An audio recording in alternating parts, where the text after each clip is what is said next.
¿Qué es eso? Eh, Este es un juego que yo quería probar hace tiempo. Es complicado de explicar. No estoy muy enterado, pero parece que es algún tipo de juego medio esquizofrénico o así. No sé. Lo regalaron en la Play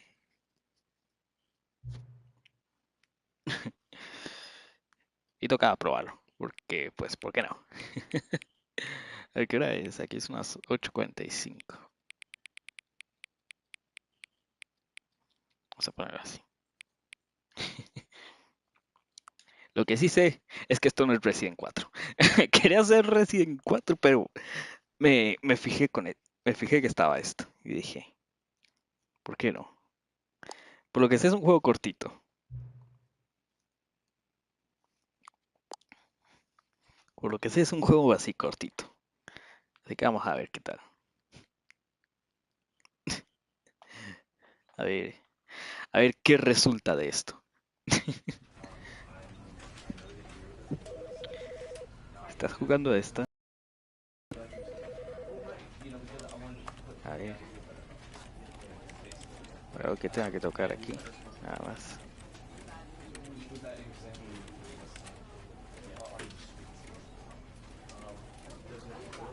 Parece que no. Mm, ok.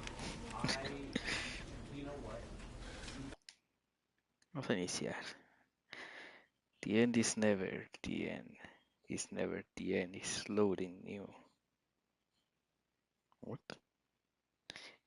Loading new. Huh. Vamos a ver qué tal. This is the story of a man named Stanley. Stanley worked for a company in a big building where he was employee number 427. Employee number 427's job was simple. He sat at his desk in room 427 and he pushed buttons on a keyboard.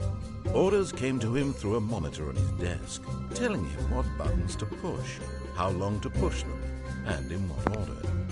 This is what employee 427 did every day of every month of every year. Pues vaya mierda de trabajo, ¿no? Others might have considered it soul-wrenching, Stanley relished every moment that the orders came in, as though he had been made exactly. Eso no es este game. A ver, se hizo popular hace algún tiempo, hace algunos años. And then one day, something very peculiar happened.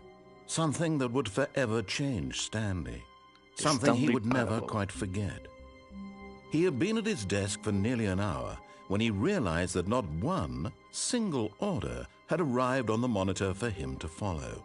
No one had showed up to give him instructions, call a meeting, or even say hi. Never in all his years at the company had this happened, this complete isolation. Something was very clearly wrong. Shocked, frozen solid, Stanley found himself unable to move for the longest time. But as he came to his wits and regained his senses, he got up from his desk and stepped out of his office.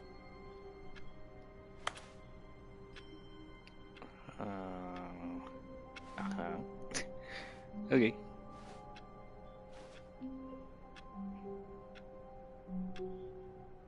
Sí, se hizo popular hace algunos años. Creo que cuando salió, la verdad es que me llamó la atención. Pero no lo había comprado porque pues nunca lo veía en oferta cuando, cuando tenía pasta. Y bueno, de pura casualidad, este mes, entre los juegos de este mes estaba este. Y dije, ¿por qué no? Yo vi una reseña, creo. Yo hoy casi hago el teatro. Oh.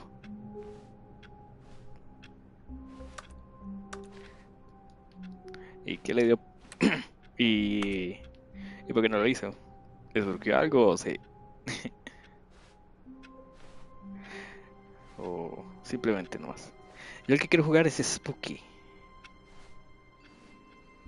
All of his co-workers were gone. What could it mean? Stanley decided to go to the meeting room. Perhaps he had simply missed a memo. La waifu. Creo que ya sé cuál es. Si es el que yo creo, ese se ve interesante también. A ver. No matter how hard Stanley looked, he couldn't find a trace of his co-workers. Wow, tremendo sol. Aquí su lago deberá ser temprano.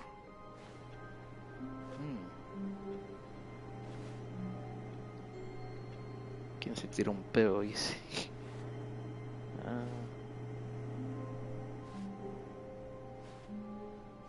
Ahí este está encendido, ¿no?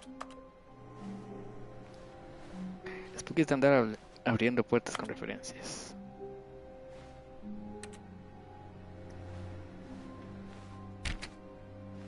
Sí, creo que ya sé cuál es el que hice. Se ve interesante, sí. Ah, sí, pero no hay nada aquí.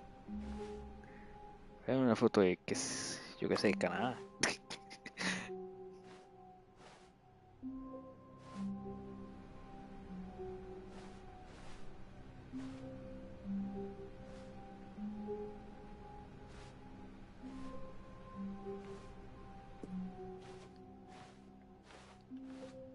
Pero bueno, a lo mejor hay algo raro por aquí. Yo que sé.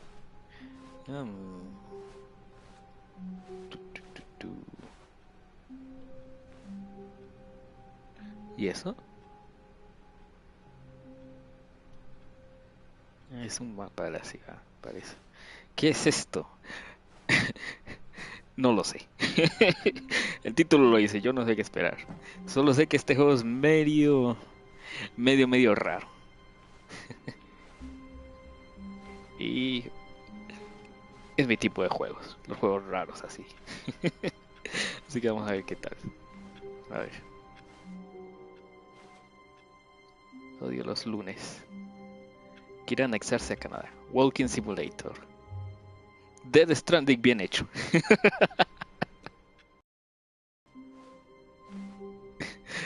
Poca broma, creo que el Dead Stranding también está en la Plus. Creo que está en el catálogo.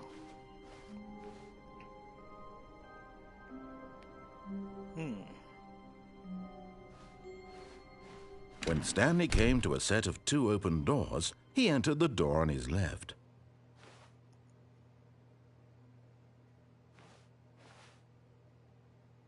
Entró en su puerta de la izquierda.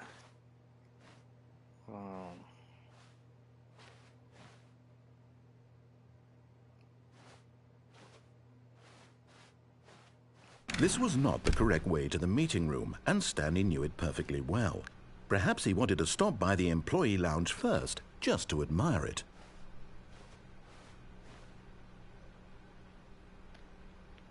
Creo que están los backrooms. Vamos a ver. Pero yo no le hice caso al narrador, me fui a la otra puerta.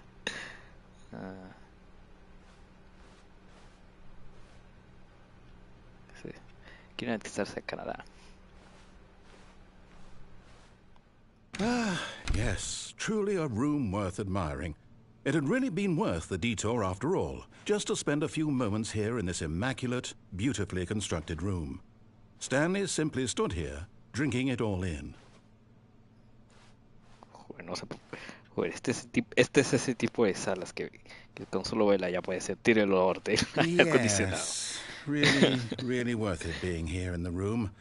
A room so utterly captivating that even though all your co-workers have mysteriously vanished, here you sit looking at these chairs and some paintings. Really worth it.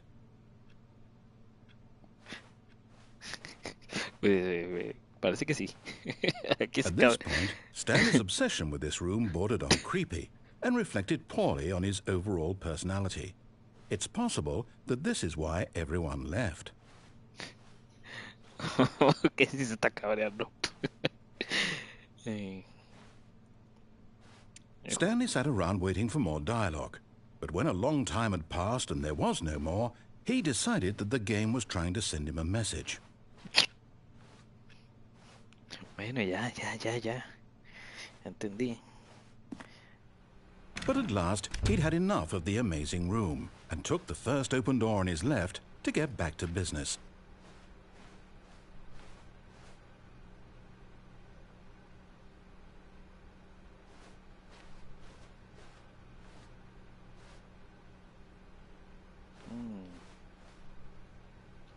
Tomó el camino a su izquierda. A ver, ¿qué hay a la izquierda? Eso, ok. Es... Stanley was so bad at following directions, it's incredible he wasn't fired years ago. Es como una sala de mediciones. Esto tiene un nombre. Pero se me olvidó.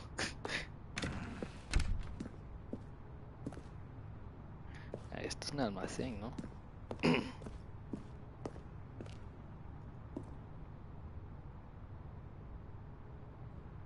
A ver. Precaución. No salten de la grúa de carga mientras está en movimiento. Causará la muerte. Penalización por mal uso de la grúa de carga. $1000. Penalización por saltar de la grúa de carga. 5000. ¿Cómo me vas a cobrar si estoy muerto, hijo de... ¿Cómo me cobrarías eso?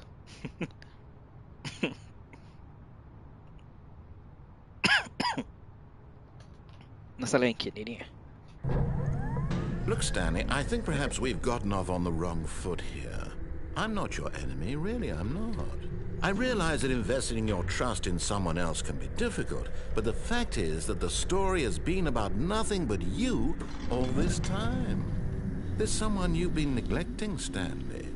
Someone you've forgotten about. Please, stop trying to make every decision by yourself. Now, I'm not asking for me, I'm asking for her. Por ella. This is it, Stanley. Your chance to redeem yourself. To put your work aside. To let her back into your life. She's been waiting.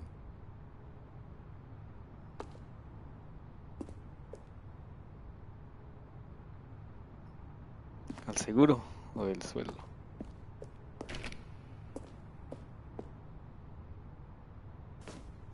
Puede ser, sí.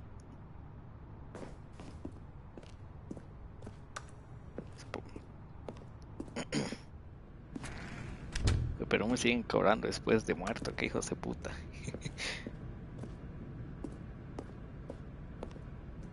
Uy, no me gusta esto.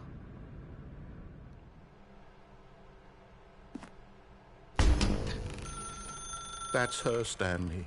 You need to be the one to do this. To reach out to her. If you can truly place your faith in another, then pick up the phone.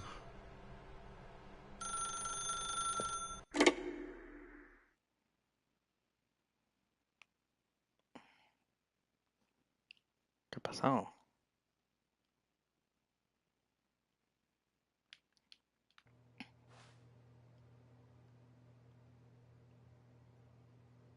Oh, Stanley, is that you? Hold on, sweetie. Sorry to keep you waiting. I'm just pulling the bread out of the oven. All right. Okay, there we go. All right, now, I want you to come in and tell me all about your day. Gotcha. Oh, come on. Did you actually think you had a loving wife who'd want to commit their life to you? I'm trying to make a point here, Stanley. I'm trying to get you to see something. Come inside. Let me show you what's really going on here. Hubiera sido gracioso que estuvieran tipo... Sorry, but you're in my story now. Mierda. Mejor que eso. Solo por eso yo la contraria, pues ya no me dejo. This is a very sad story about the death of a man named Stanley. Un día empleado, oprime arriba en tu mando. Bueno. Stanley is quite a boring fellow. He has a job that demands nothing of him, and every button that he pushes is a reminder of the inconsequential nature of his existence.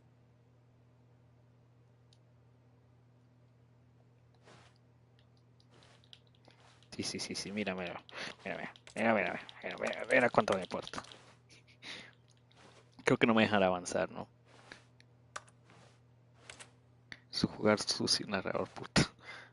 Look at him there, pushing buttons, doing exactly what he's told to do. Now he's pushing a button. Now he's eating lunch. Now he's going home. Now he's coming back to work. One might even feel sorry for him, except that he's chosen this life.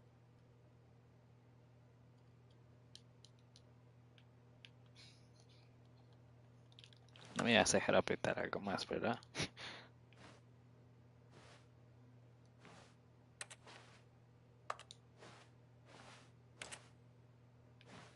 But in his mind, he can go on fantastic adventures. From behind his desk, Stanley dreamed of wild expeditions into the unknown, fantastic discoveries of new lands. It was wonderful. And each day that he returned to work was a reminder that none of it would ever happen to him.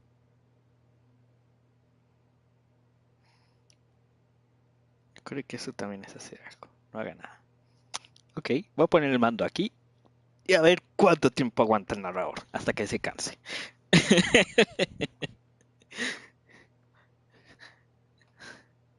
Vamos a ver memes. ¿Qué hay?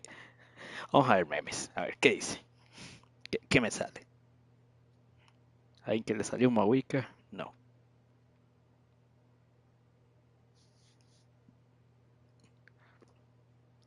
Que Trump quiere cambiarle el nombre al Golfo de México. Eso no es nuevo. Se ha atrasado como hace 7 minutos. La verga.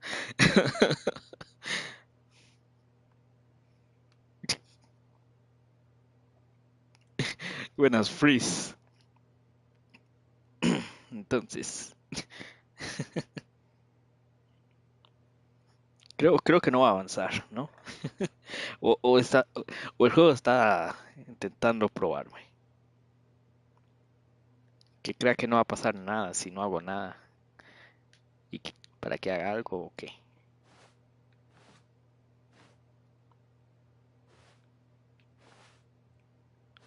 Pues mira, voy a hacerte el disrespect, narrador. Entonces, ¿cómo escapo de la chamba?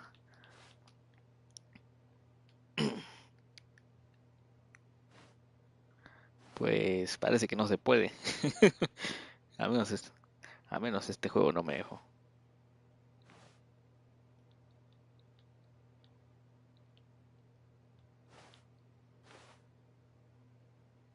Tampoco raro este maniquí, ¿no? Soy yo.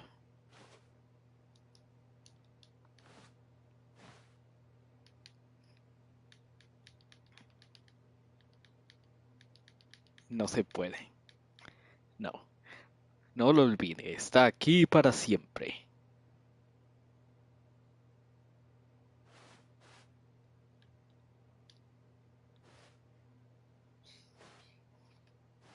Sí, creo que no va a pasar nada.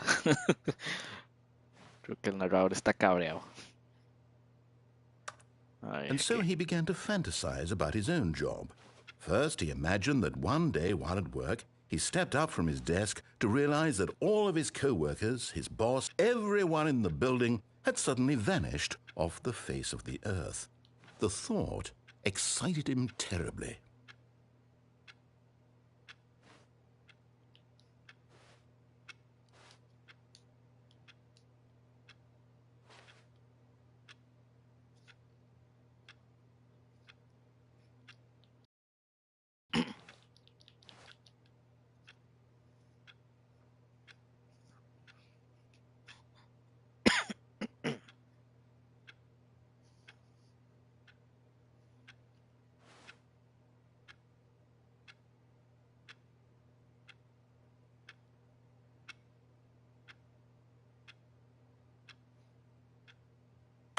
So he went further. He imagined that he came to 2 open doors and that he could go through either. At last, choice. It barely even mattered what lay behind each door. The mere thought that his decisions would mean something was almost too wonderful to behold.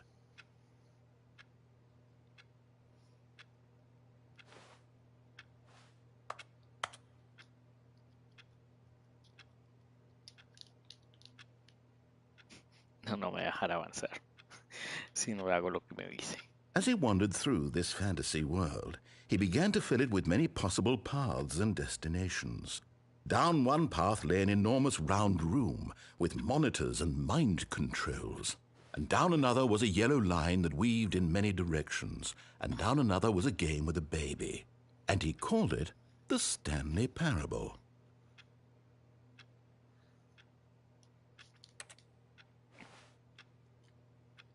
It was such a wonderful fantasy, and so in his head he relived it again, and then again, and again, over and over, wishing beyond hope that it would never end, that he might always feel this free.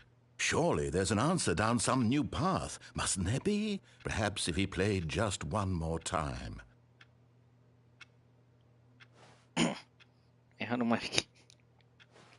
Pero son duros y fríos y... No creo que sea fácil hacerles un hueco. But there is no answer. How could there possibly be? In reality, all he's doing is pushing the same buttons he always has. Nothing has changed. The longer he spends here, the more invested he gets, the more he forgets which life is the real one. Tengo mis metas. And I'm trying to tell him this, that in this world he can never be anything but an observer, that as long as he remains here, he's slowly killing himself. But he won't listen to me. He won't stop. Here, watch this. Stanley, the next time the screen asks you to push a button, do not do it. You see? Can he just not hear me? How can I tell him in a way that he'll understand that every second he remains here, he's electing to kill himself? How can I get him to see what I see? How can I make him look at himself?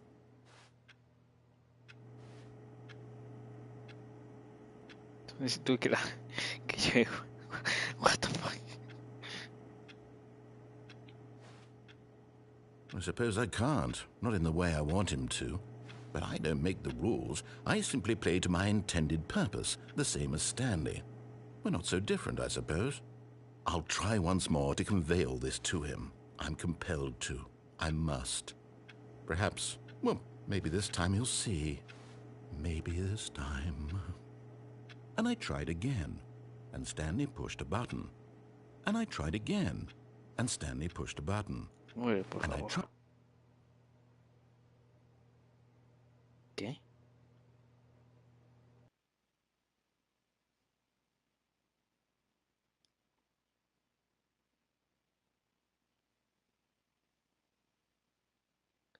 ¿Ah? ¿Qué?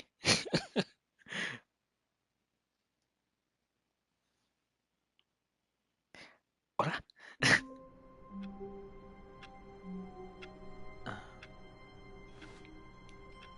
¿Qué acaba de pasar? ¿Qué acaba de pasar? All of his co-workers were gone. What could it mean? Stanley decided to go to the meeting room. Perhaps he had simply missed a memo. No matter how hard Stanley looked, he couldn't find a trace of his co-workers.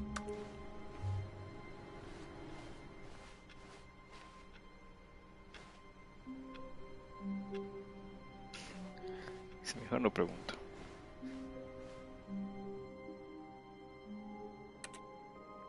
Canadá.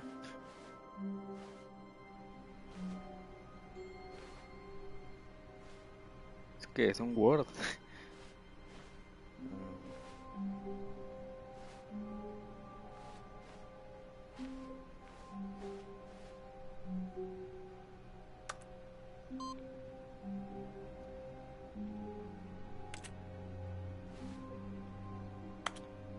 Puedo interactuar con eso, parece.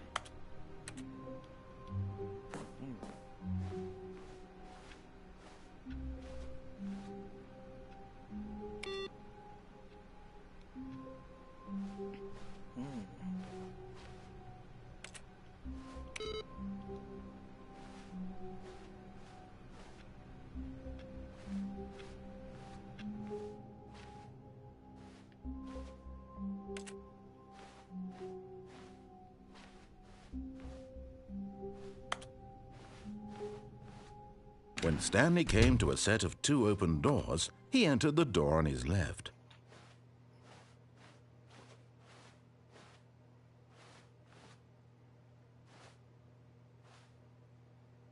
No. This was not the correct way to the meeting room, and Stanley knew it perfectly well. Perhaps he wanted to stop by the employee lounge first, just to admire it.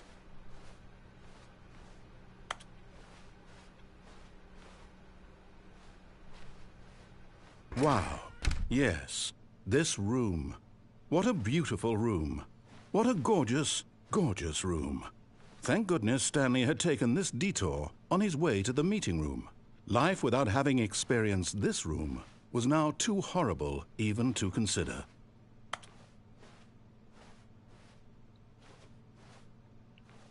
Algo tiene que ser diferente, ¿no? Yes, really, really worth it being here in the room. A room so utterly captivating that even though all your co-workers have mysteriously vanished, here you sit looking at these chairs and some paintings. Really worth it. But eager to get back to business, Stanley took the first open door on his left. Mira, vamos a hacerte caso. And so he detoured through the maintenance section, walked straight ahead to the opposite door, and got back on track.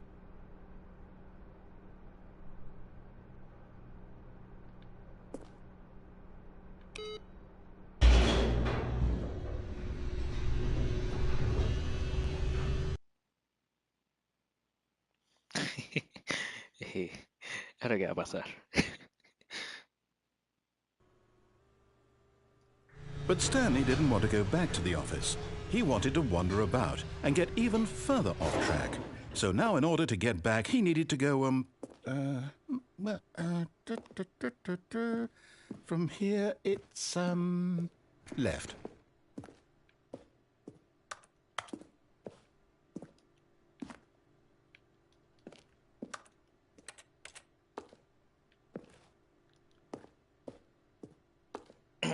Oh, no. No, it's to the right. My mistake.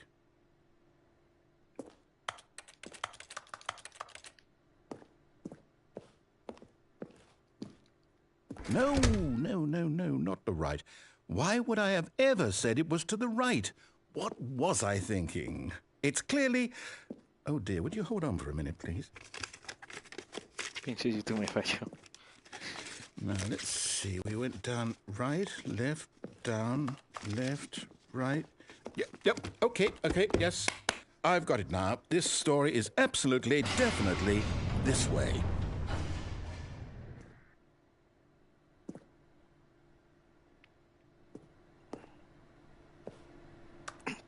¿Por qué esto está encendido?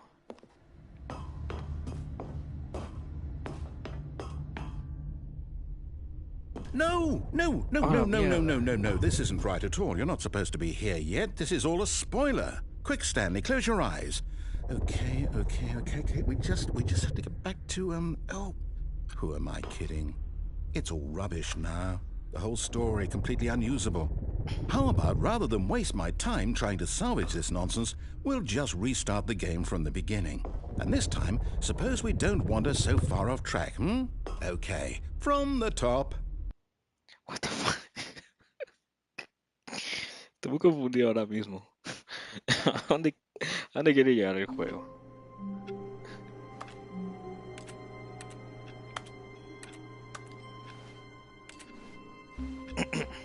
All of his co-workers were gone. What could it mean? Stanley decided to go to the meeting room. Perhaps he had simply missed a memo.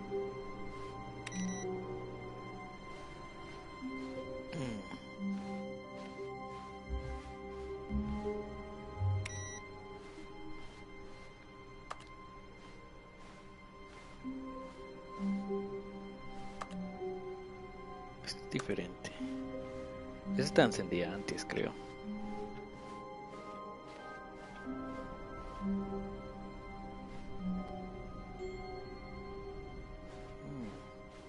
When Stanley... Wait, what? No, I restarted. I swear I definitely restarted the game over, completely fresh. Everything should be... Oh, did something change? Stanley, did you change anything when we were back in that room with all the monitors? Did you move the story somewhere or... Hold on. Why am I asking you? I'm the one who wrote the story. It was right here just a minute ago. I know for sure that it's here somewhere. Okay, then. It's an adventure. Come, Stanley, let's find the story.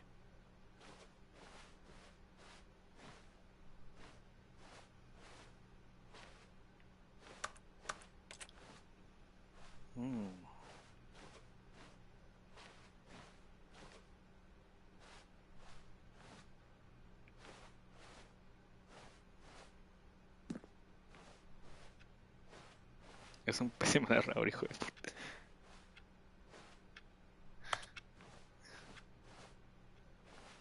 I'll say it. This is the worst adventure I've ever been on. I can promise you there definitely was a story here before. Do we need to restart the game again? Well, I find it unlikely that we'll ever progress by starting over and over again, but it's got to be better than this. Okay, let's give it a shot. Why not? No, hijo de puta.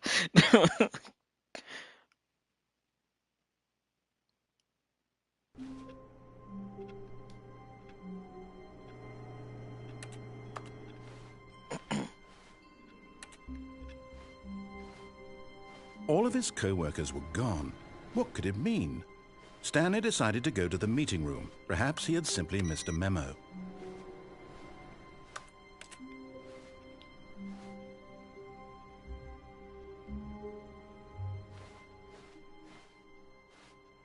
Canadá sigue igual, ¿eh?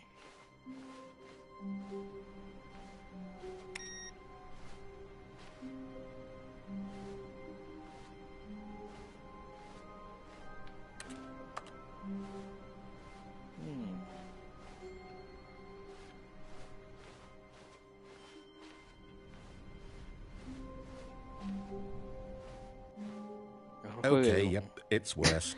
I might be remembering this wrong. It's possible the story is back where we just came from. Why don't we go back the other direction and see if we missed anything? Es un ordenador. Seguro que alguna de esas computadoras tiene Doom. No, no me sorprendería.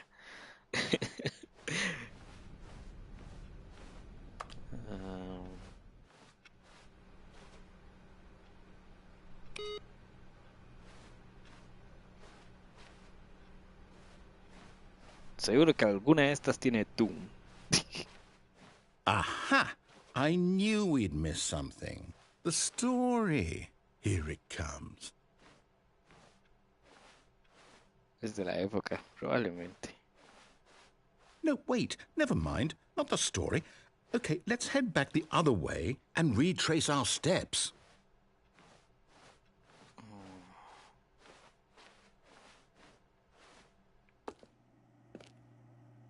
What the fuck? Now this...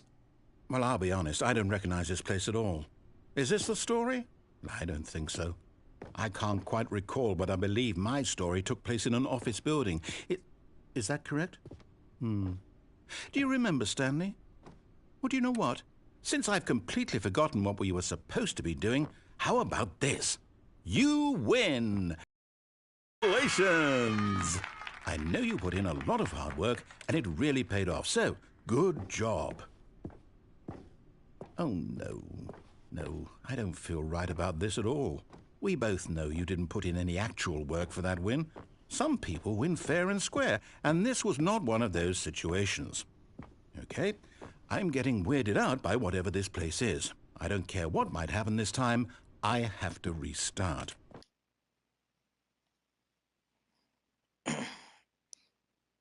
Son ordenadores de la época del Doom, sí.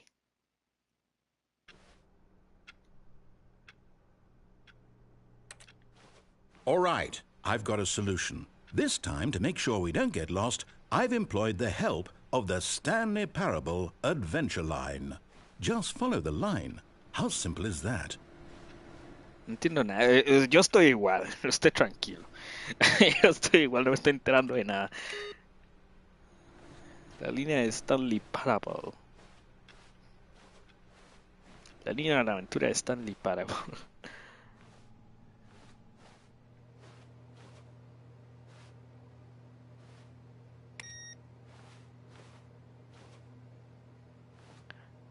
Dice que siga la línea O. No.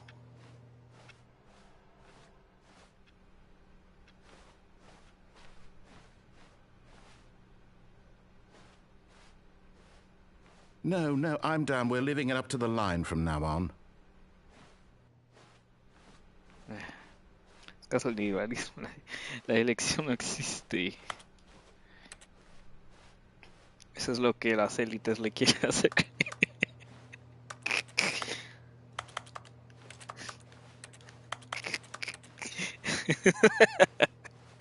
Bueno, vamos a seguir esto. A ver, vamos a ver. Ojo, este estaba jugando solitario. Y le estaba yendo de la verga.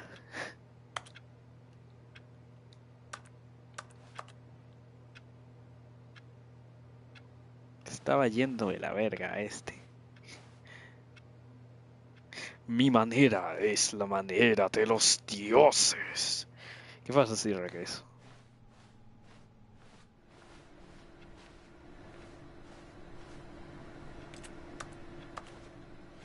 No.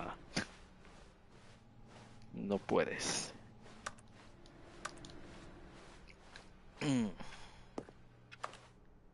¿Sabes jugar? ¿Sabes jugar eso? Sí. ¿Solitario? Sí. O sea, tuve una computadora, una Windows XP hace muchos años. Obviamente sé jugar solitario. No tenía nada más en esa época. Bueno, tenía un Tomb Raider, creo. Y ya. Y supongo que el Tomb Raider era pirata.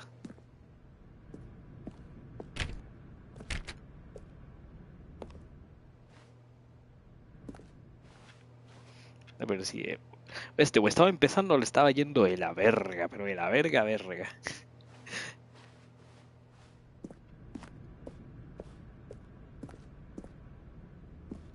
You see, the line knows where the story is. It's over in this direction. Onward, Stanley, to destiny. Though, here's a thought.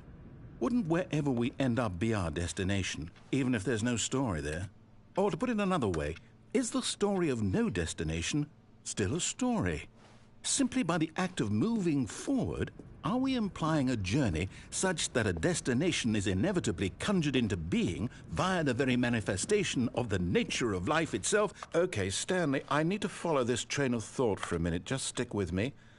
Now, we can both agree that the nature of existence is in fact a byproduct of one's subjective experience of that existence, right? Okay. Now, if my experience of your existence rests inside of your subjective experience of this office, is this office, in fact, the skeleton of my own relative experiential mental subjective construct? Whoa. Hang on. That got a bit weird back there. Well, I'd like to apologize. Not sure where I was going with all that. You know what?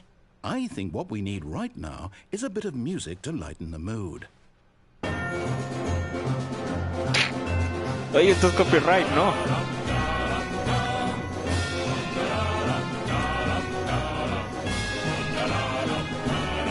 Carajo, no estoy enterando una verga.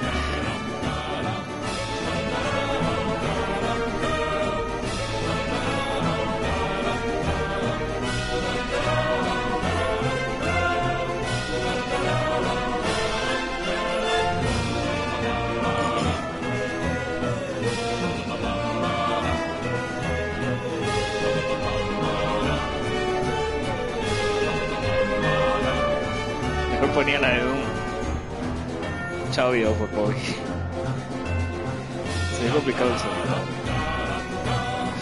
Soltar es facilillo, no es complicado.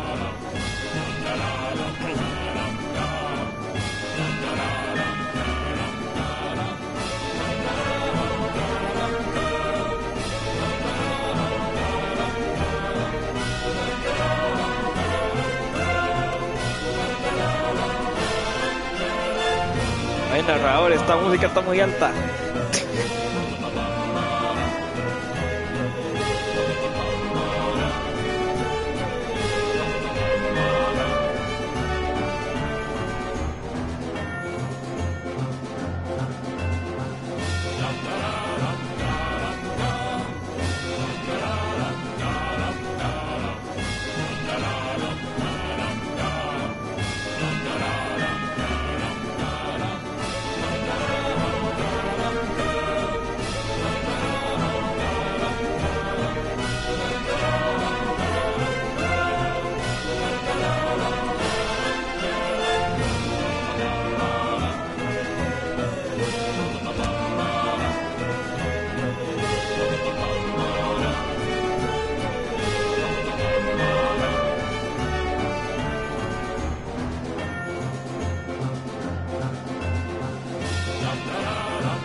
cut the music, go back and look at that fern.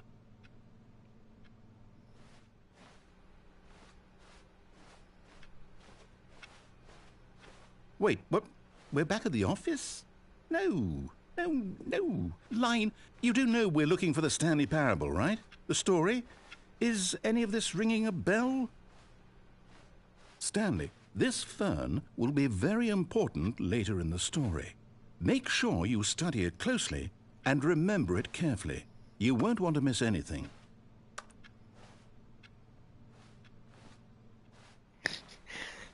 Sí, narrador, eso se me va a olvidar en cualquier momento. ¿Qué carajos está pasando? A ver, que la línea estaba borracha, parece. Fumó dentro.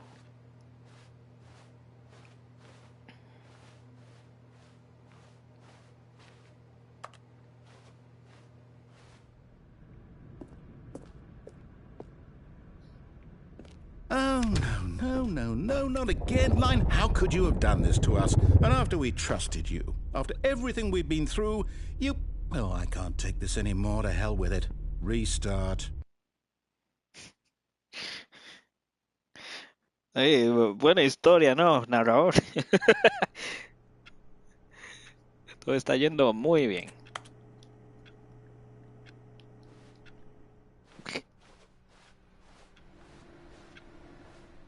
Stanley Parable.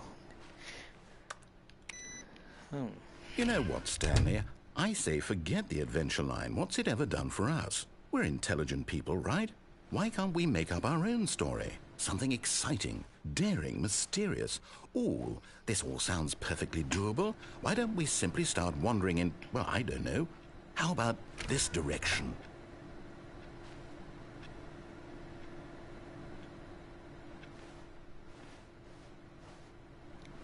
Por algún motivo, cuando me acerco a esto, el mando vibra un poco.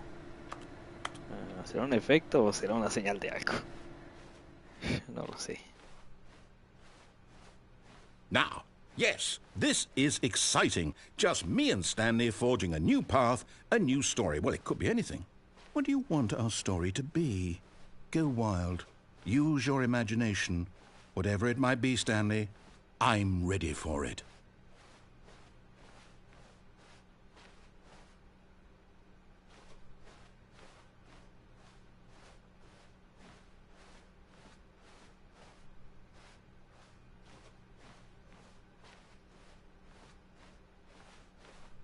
Oh, no, not you again.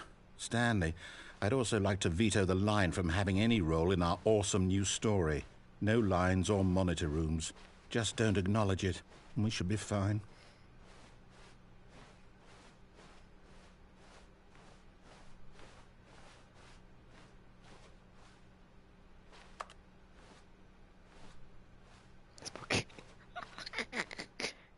Ah, a choice. We get to make a decision. From here, the story is in our control. How important under the opportunity.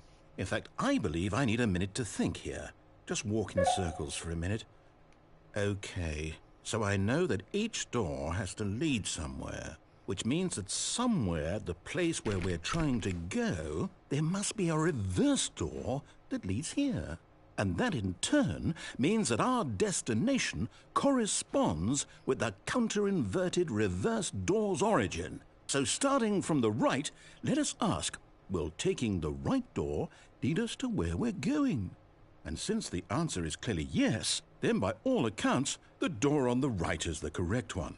Another victory for logic. Come, Stanley, our destiny awaits.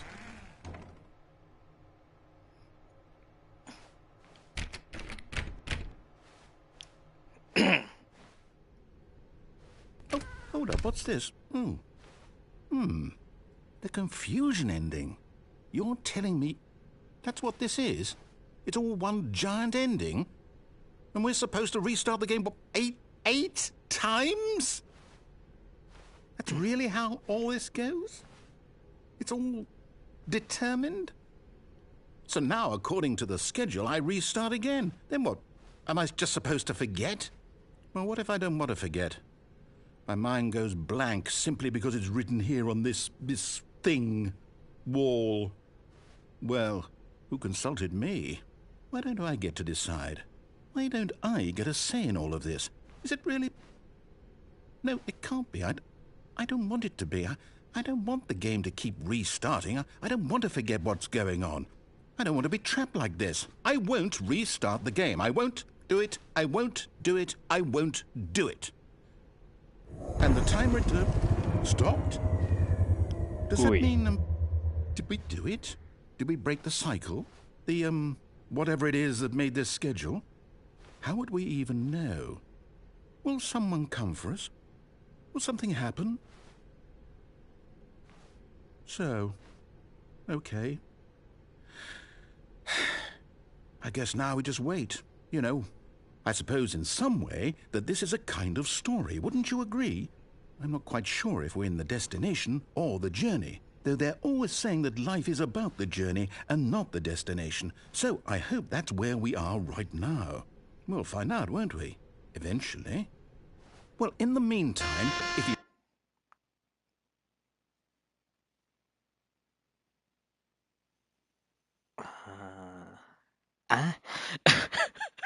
¿Qué?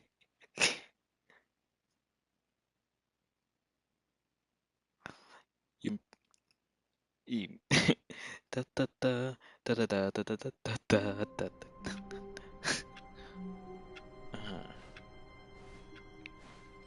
All of his co-workers were gone.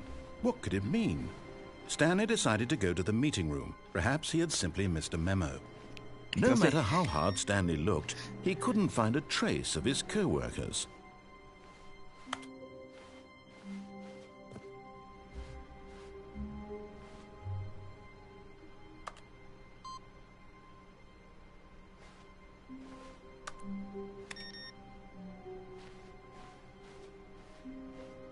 ¿Qué? Eso mismo digo yo. ¿Qué? Nuevo contenido. Oh, new content? What does that mean, new content?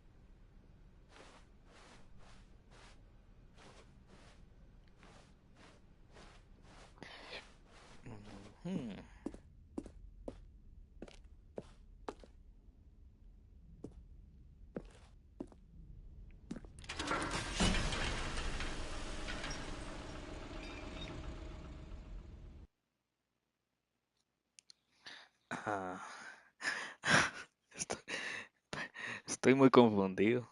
Vaya fumada. Y sí.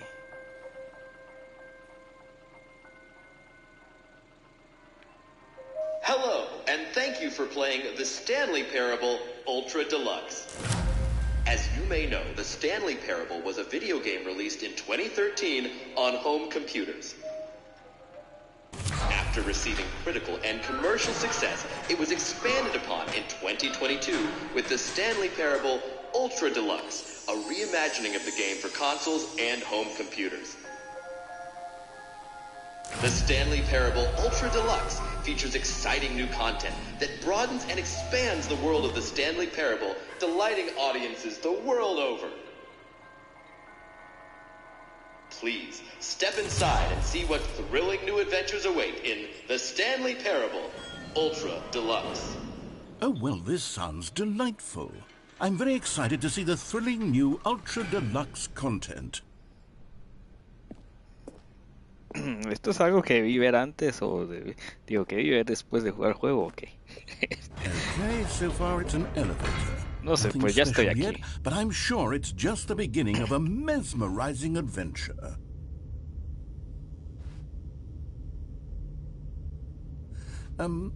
Is it broken?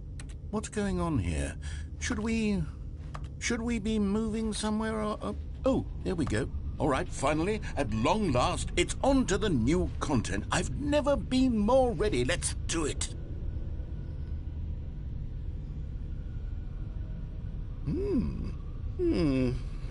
I have to say, initial impressions of Stanley Parable Ultra Deluxe, mostly tedious. It's as if Oh, okay. Let's see the content. Give me the content, Stanley. All right, let's see. It's the jump circle.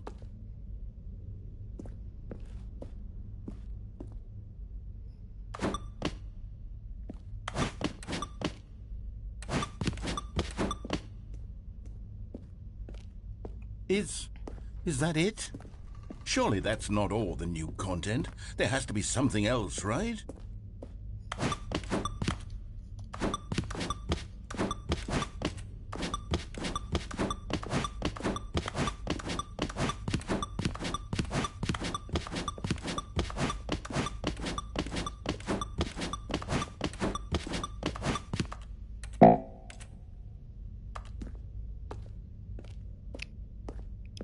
Ok. Bien. Goodness, another elevator. Stanley, I have to say, initial impressions of this game are not positive. It's just elevators and jumping. Is this what passes for exciting new content? If this is new content, then I could just read you the whole dictionary. There's 20 hours of new content right there. Hell, I could count to 30 trillion. You could put that on the box. The Stanley Parable Ultra Deluxe, now with over 1,000 hours of new content. And if... Oh, wait. There's more. Very good. Yes. I knew there had to be something else. Let's see it. I'm ready for whatever it is.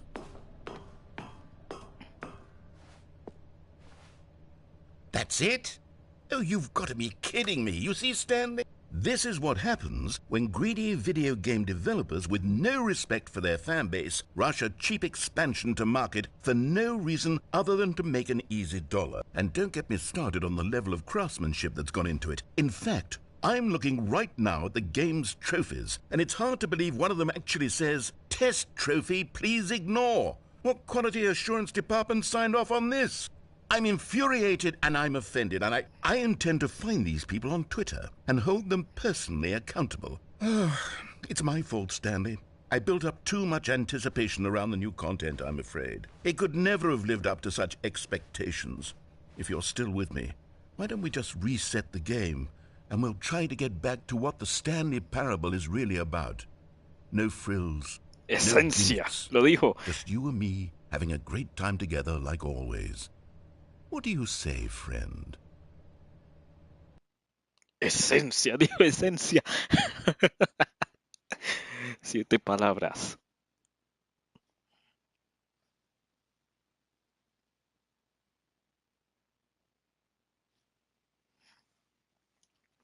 Aún estoy muy confundido.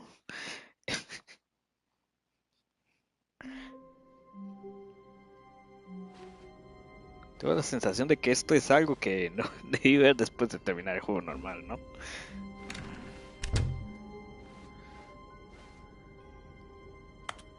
¿Y dónde está Canadá?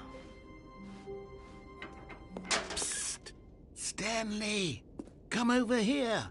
In the vent! I want to show you something! Oh.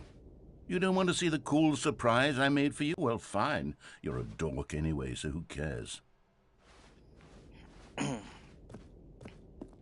Oh, never mind. You're not a dork.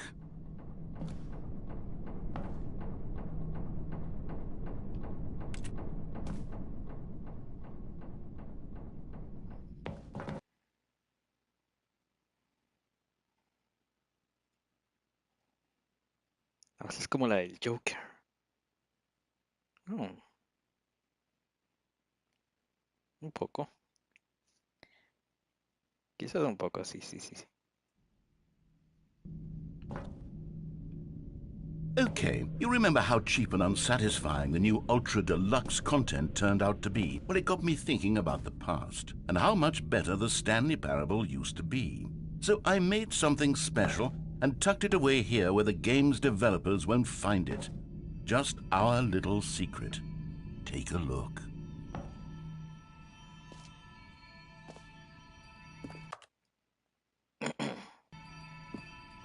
I call it the Memory Zone. It's where I've been storing all my favorite memories so I can relive the peak experiences of my life whenever I want. Experiences like the launch of the Stanley Parable on PC. You see, Stanley, doesn't the Memory Zone remind you of how wonderful Stanley Parable was before it was sullied with a cheap PlayStation port? Remember back in October of 2013, when the game originally launched? Back then, video games had integrity. Back then, it all meant something. Oh, the waste.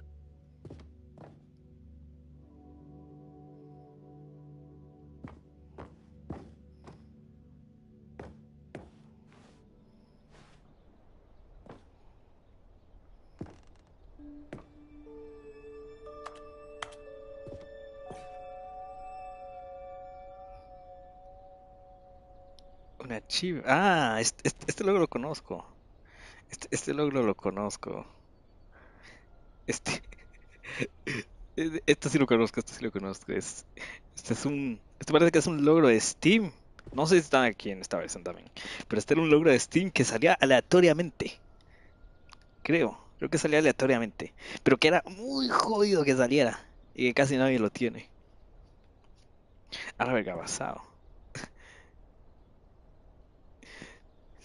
Y sí, basadísimo.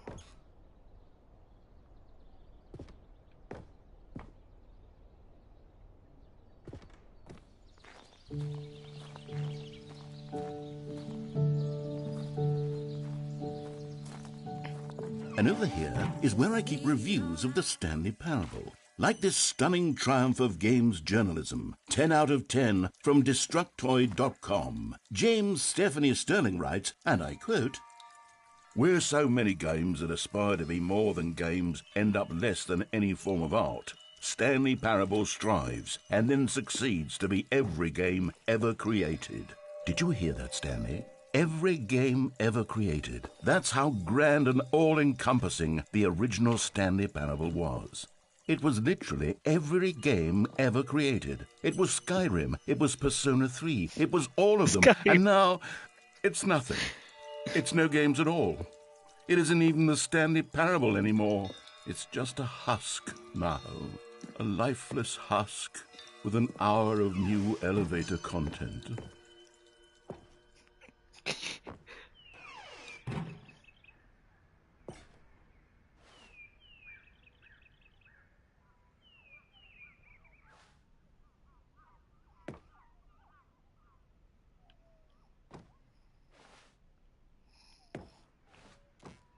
Tengo la sensación de que esto no lo debería estar viendo aún, pero bueno.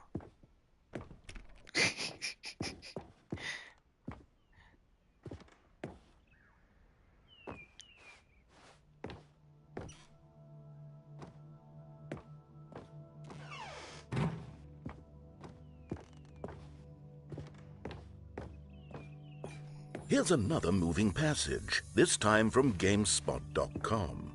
The Stanley Parable is both a richly stimulating commentary on the nature of choice in games and one that offers some of the most enjoyable, surprising, and rewarding choices I've ever been confronted with in a game. 9 out of 10. Don't you get it, Stanley? The game was perfect. It didn't need anything else. It didn't need new content.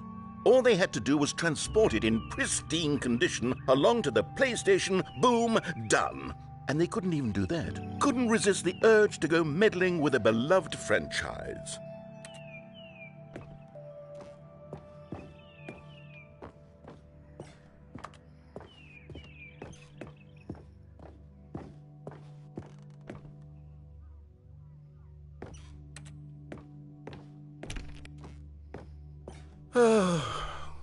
These were simpler times, Stanley. But I wouldn't give to go back to have it all over again.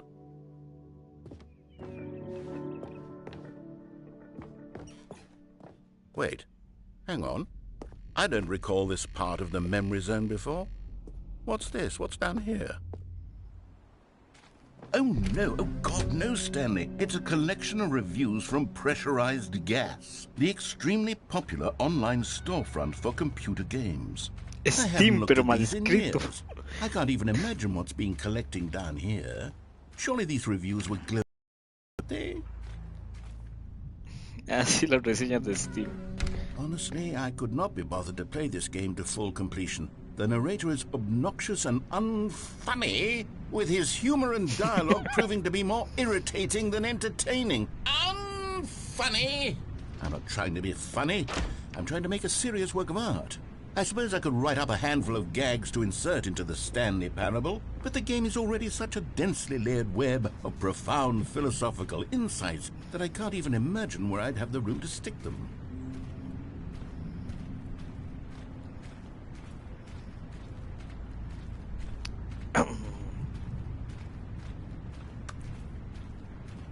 Vamos a ver el juego.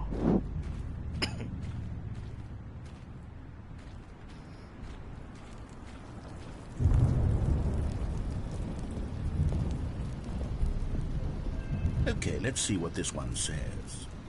While the idea for the game is good, for someone who prefers non-linear games, this preachiness gets annoying fast. Preachy? Stanley? I'm not preachy, am I? You can tell me if I'm preachy. Honestly, you can. Oh, goodness. This is actually quite shocking for me. Well, to be honest, I had always thought of the game's dialogue as being rather terse to begin with. You can't know how much fluff I cut from the game to get it to feel as light and airy as it... Well, I always thought it did, but maybe it wasn't. Oh dear, what an awful memory to have to hold on to. These black marks on my otherwise unimpeachable track record. I feel like a failure, like I let these people down. Perhaps the Stanley Parable isn't quite as sterling as I always remembered.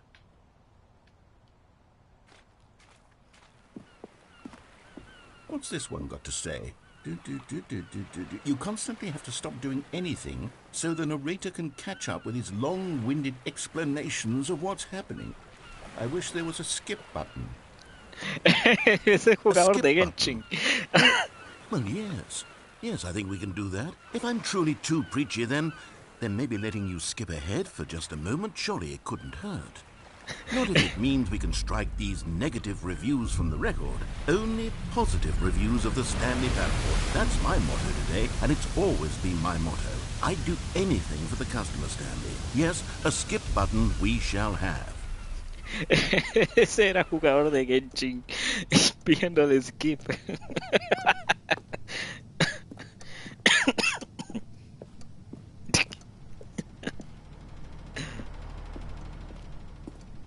And here it is. Go ahead and give it a shot. I'll pop you forward in time so that the second my incessant droning starts to bore you, with just the push of a button, you'll have zipped right past it. It's what the players have been asking for, and I'm very proud to have... Cállate. Oh, you're back, you see. You were only frozen in time for a few minutes, but it was plenty of time for me to deliver a long, rambling monologue full of unnecessary verbal... Well there, sport. You really did catch me rambling on a bit, didn't you? But that's the power of the button. The minute I start to go off on a thoughtless display of self-absorption, it's right at your fingertips to go poof, and it's all over.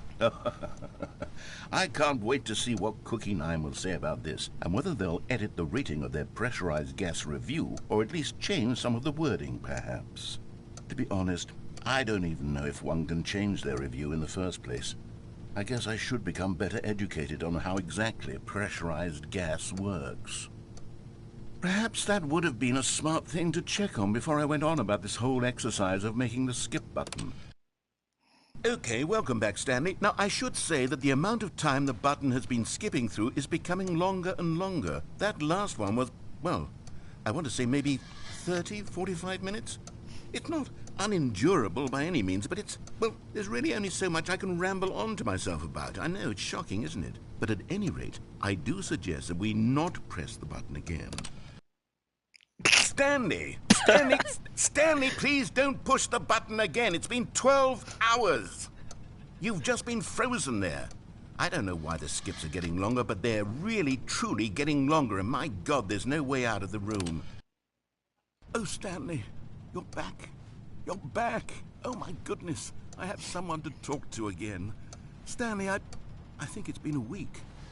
Or 2 weeks. I've been sitting here all that time. Just sitting here. Not a single person to speak with. And you'd think that that's just how it's always been, right?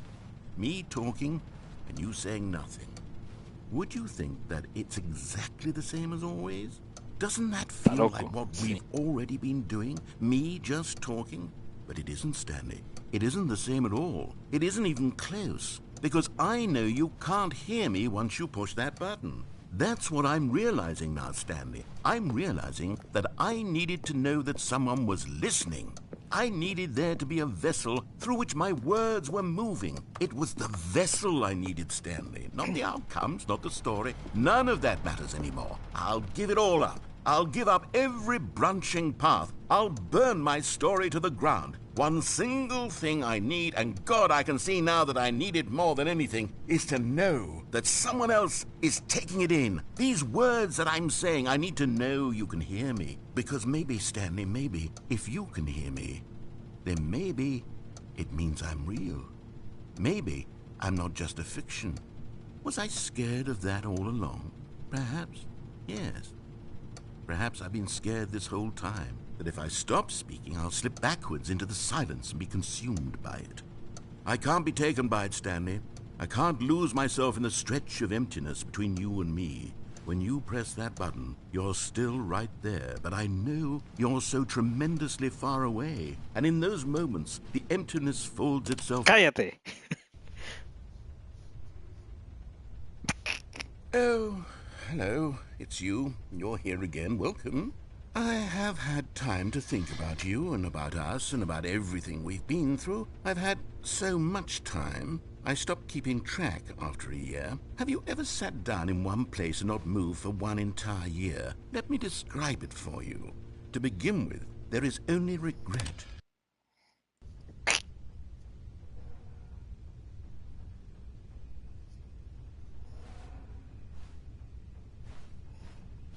Creo que el narrador se murió. Creo que ahora sí se murió. Ay, Drake, ahora sí se murió en serio.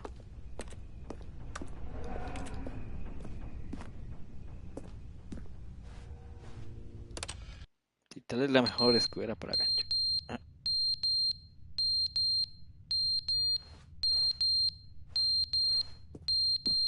Y le comparte recarga.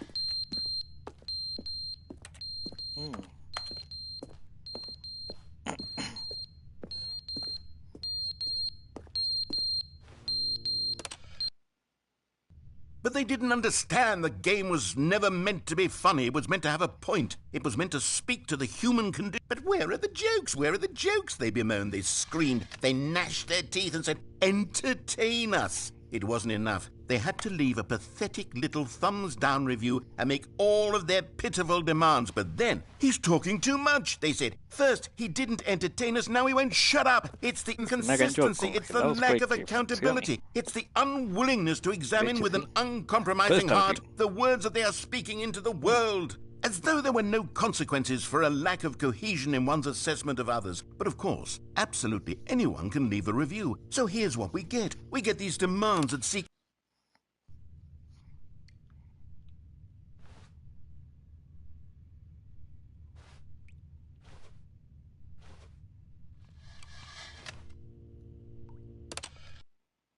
The end is never the end, is never the end, is never the end, is never the end, is never the end, is never the end, is never the end, is never the end, is never the end, is never the end, is never the end. Ahora sí está loquísimo. Is never the end, is never the end, is never the end, is never...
Después de que mataron a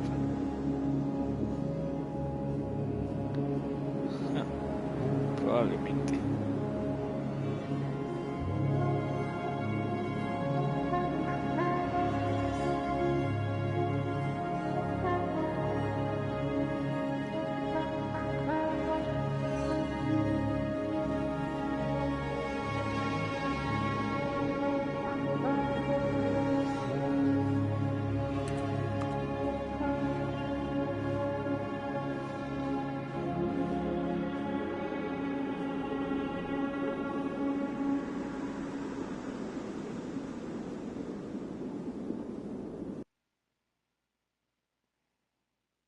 And it's never the end, it's never the end, it's never the end, it's loading.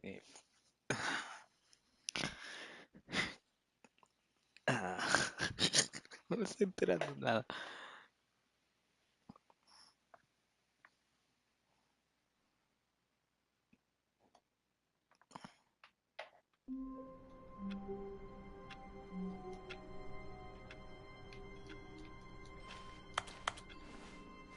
All of his co-workers were gone. What could it mean? Stanley decided to go to the meeting room. Perhaps he had simply missed a memo. Canadá sigue ahí, ok.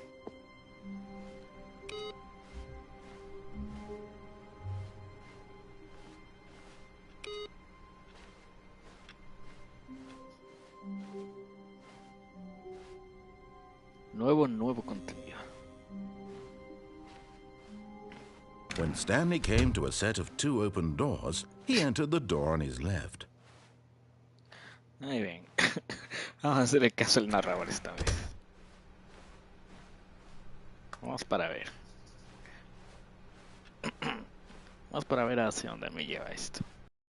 Yet there was not a single person here either. Feeling a wave of disbelief, Stanley decided to go up to his boss's office, hoping he might find an answer there.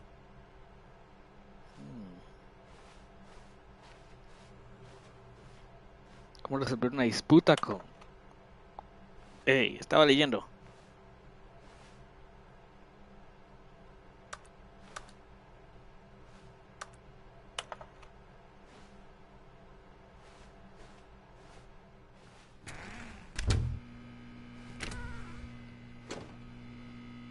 Stanley stepped into the broom closet, but there was nothing here, so he turned around and got back on track.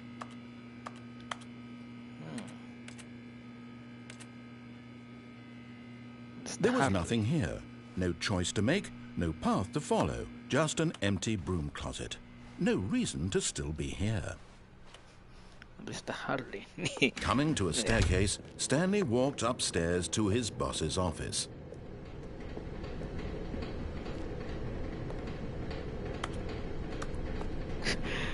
Seguro que anda por ahí. But Stanley just couldn't do it. He considered the possibility of facing his boss. Admitting he had left his post during work hours, he might be fired for that. And in such a competitive economy, why had he taken that risk? All because he believed everyone had vanished? His boss would think he was crazy. And then something occurred to Stanley. Maybe, he thought to himself, maybe I am crazy. All of my co-workers blinking mysteriously out of existence in a single moment for no reason at all? None of it made any logical sense. And as Stanley pondered this, he began to make other strange observations. For example, why couldn't he see his feet when he looked down? Why did doors close automatically behind him wherever he went? And for that matter, these rooms were starting to look pretty familiar. Were they simply repeating? No, Stanley said to himself, this is all too strange. This can't be real. And at last, he came to the conclusion that had been on the tip of his tongue. He just hadn't found the words for it. I'm dreaming, he yelled. This is all a dream. Oh, what a relief Stanley felt to have finally found an answer, an explanation. His co-workers weren't actually gone. He wasn't going to lose his job. He wasn't crazy after all. And he thought to himself, I suppose I'll wake up soon. I'll have to go back to my boring real-life job pushing buttons. I may as well enjoy this while I'm still lucid. So, he imagined himself flying, and began to gently float above the ground. Then he imagined himself soaring through space on a magical starfield, and it too appeared. It was so much fun, and Stanley marveled that he had still not woken up. How was he remaining so lucid? And then perhaps the strangest question of them all entered Stanley's head. One he was amazed he hadn't asked himself sooner. Why is there a voice in my head dictating everything that I'm doing and thinking? Now the voice was describing itself being considered by Stanley, who found it particularly strange. I'm dreaming about a voice describing me, thinking about how it's describing my thoughts, he thought. And while he thought it all very odd and wondered if this voice spoke to all people in their dreams, the truth was that, of course, this was not a dream. How could it be? Was Stanley simply deceiving himself, believing that if he's asleep, he doesn't have to take responsibility for himself? Stanley is as awake right now as he's ever been in his life. Now, hearing the voice speak these words was quite a shock to Stanley. After all, he knew for certain, beyond a doubt, that this was in fact a dream. Did the voice not see him float and make the magical stars just a moment ago? How else would the voice explain all that? This voice was a part of himself too. Surely, if he could just... He would prove it. He would prove that he was in control, that this was a dream. So he closed his eyes gently, and he invited himself to wake up.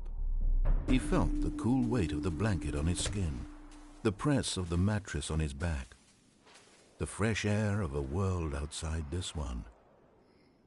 Let me wake up, he thought to himself. I'm through with this dream. I wish it to be over. Let me go back to my job. Let me continue pushing the buttons. Please, it's all I want. I want my apartment and my wife and my job. All I want is my life exactly the way it's always been. My life is normal. I am normal. Everything will be fine. I am okay.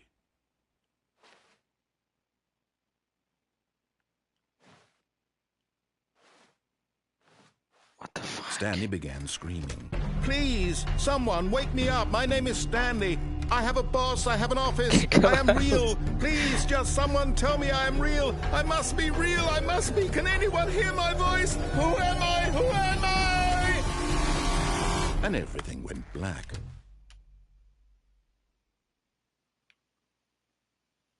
Seguro que Hardy es la This is esposa the de story of a Stanley. woman named Mariella. Mariella woke up on a day like any other. She arose, got dressed, gathered her belongings, and walked to her place of work. But on this particular day, her walk was interrupted by the body of a man who had stumbled through town talking and screaming to himself, and then collapsed dead on the sidewalk. And although she would soon turn to go call for an ambulance, for just a few brief moments she considered the strange man. He was obviously crazy. This much she knew. Everyone knows what crazy people look like. And in that moment, she thought to herself how lucky she was to be normal. I am sane. I am in control of my mind. I know what is real and what isn't. It was comforting to think this, and in a certain way, seeing this man made her feel better. But then she remembered the meeting she had scheduled for that day, the very important people whose impressions of her would affect her career, and by extension, the rest of her life. She had no time for this, so it was only a moment that she stood there, staring down at the body. And then she turned and ran.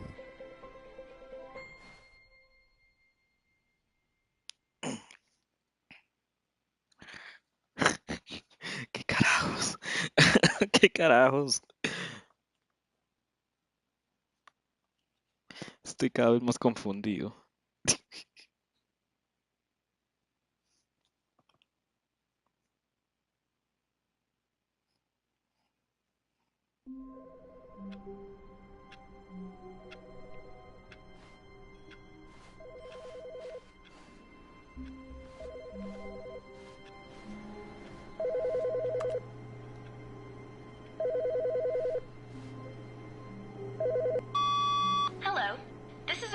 message scheduled either by you or a person in your place of work. The purpose of this message is to warn you about the dangers of recorded messages. If at any time you believe you are listening to a recorded message, please terminate it immediately and cease all flow of information from the recorded message into your perceptual sphere. Thank you, and have a pleasant day.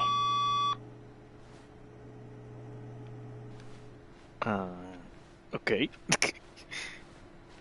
Una tipa hablando de que es peligroso escuchar mensajes de voz mientras ella dejaba un mensaje de voz. Sí, todo normal. Un lunes normal.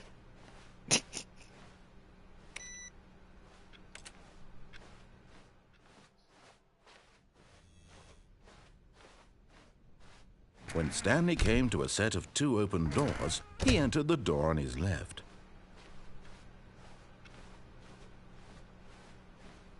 Yet there was not a single person here either.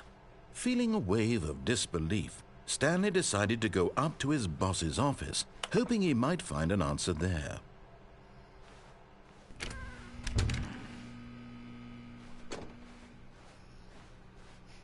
Coming to a staircase, Stanley walked upstairs to his boss's office. Es el narrador, es Stanley. A la verga, ¿y esto?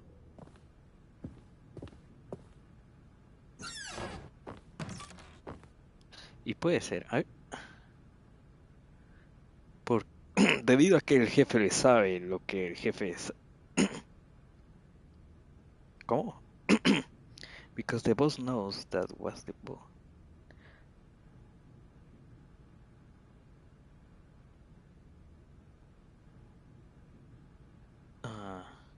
Debido a que el jefe sabe lo que el jefe dice que...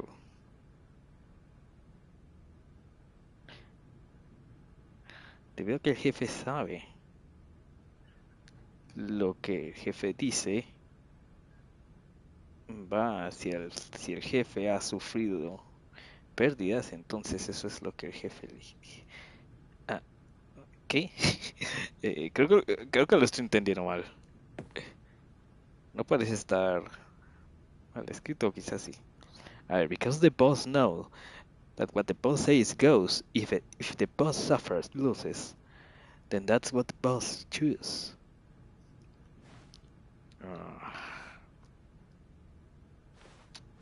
Bueno, que el jefe estaba loco, básicamente.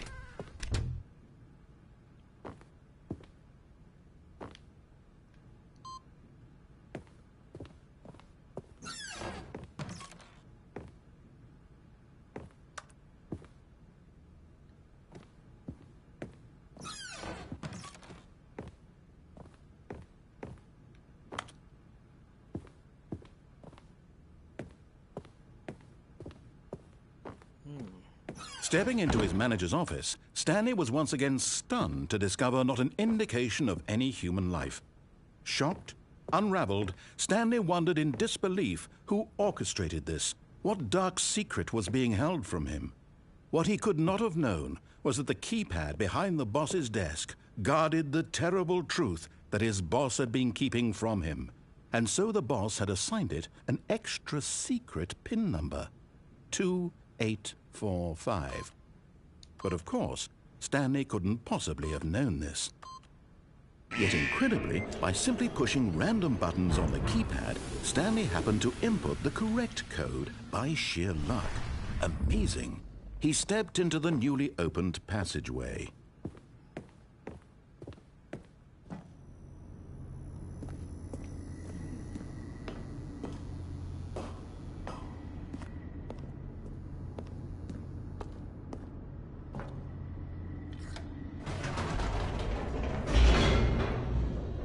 Hey, no, yo leí el de arriba, juego. Yo leí el botón de arriba. Loading.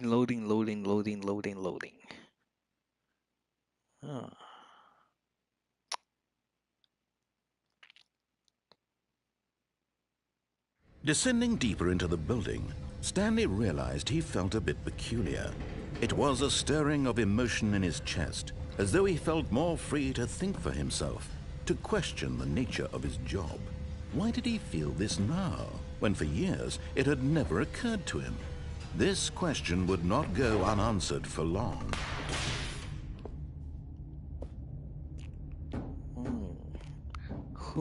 Stanley walked straight ahead through the large door that read Mind Control Facility.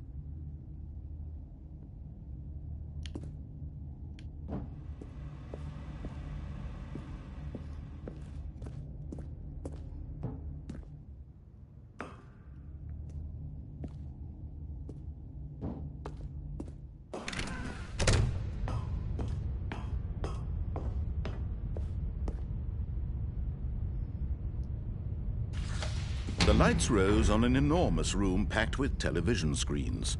What horrible secret did this place hold? Stanley thought to himself. Did he have the strength to find out?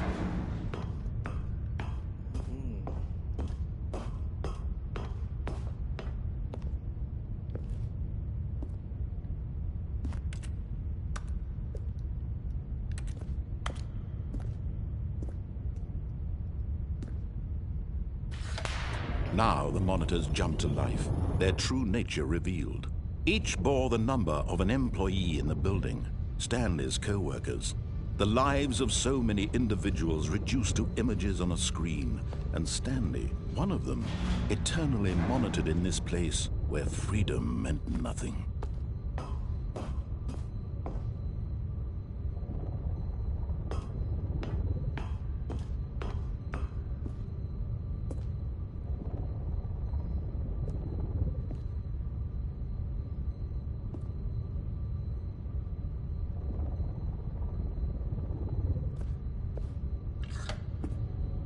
This mind control facility, it was too horrible to believe. It couldn't be true.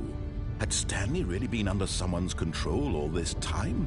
Was this the only reason he was happy with his boring job? That his emotions had been manipulated to accept it blindly? No, he refused to believe it. He couldn't accept it. His own life in someone else's control? Never! It was unthinkable. Wasn't it? Was it even possible? Had he truly spent his entire life utterly blind to the world? Esto es parte del control mental, ¿cierto? But here was the proof. The heart of the operation. Controls labeled with emotions. Happy, or sad, or content. Walking, eating, working. All of it monitored and commanded from this very place. And as the cold reality of his past began to sink in, Stanley decided that this machinery would never again exert its terrible power over another human life. For he would dismantle the controls once and for all.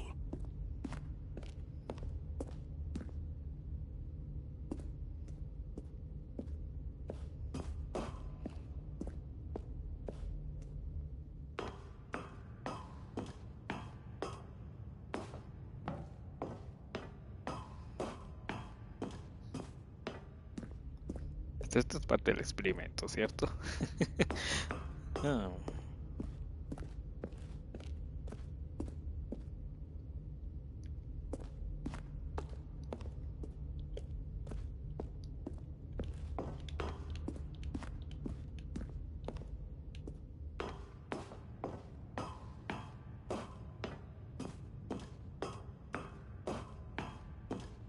And when at last he found the source of the room's power, he knew it was his duty, his obligation, to put an end to this horrible place and to everything it stood for.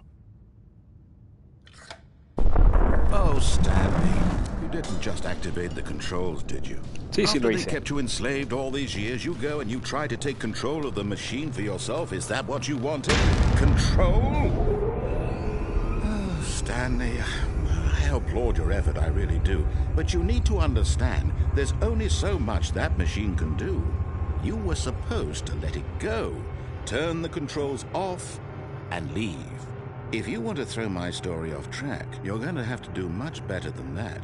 I'm afraid you don't have nearly the power you think you do. For example, and I believe you'll find this pertinent, Stanley suddenly realized he had just initiated the network's emergency detonation system.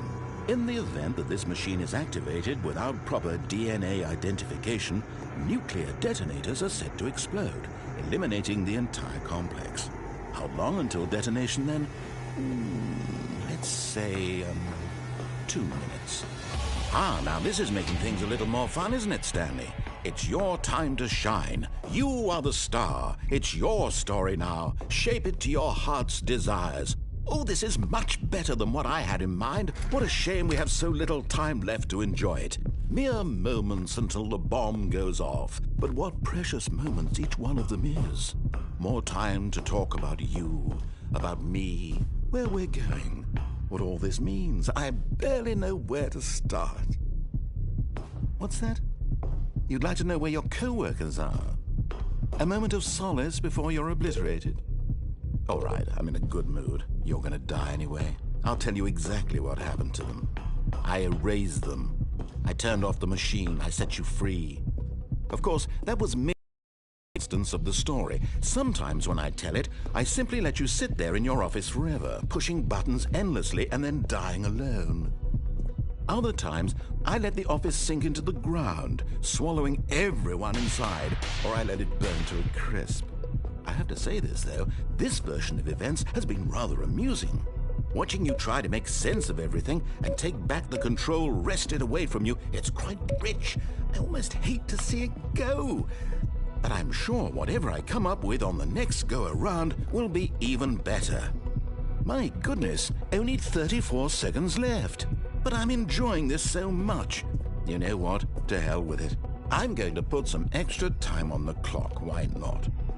These are precious additional seconds, Stanley. Time doesn't grow on trees.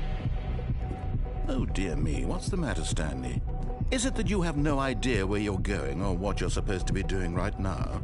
Or did you just assume when you saw that timer that something in this room was capable of turning it off? I mean, look at you. Running from button to button, screen to screen, clicking on every little thing in this room. These numbered buttons, no, these colored ones. Or maybe this big red button, or this door. Everything, anything, something here will save me. Why would you think that, Stanley? That this video game can be beaten? Won? Solved? Do you have any idea what your purpose in this place is? Stanley, you're in for quite a disappointment. But here's a spoiler for you. That timer isn't a catalyst to keep the action moving along. It's just seconds ticking away to your death. You're only still playing instead of watching a cutscene because I want to watch you for every moment that you're powerless.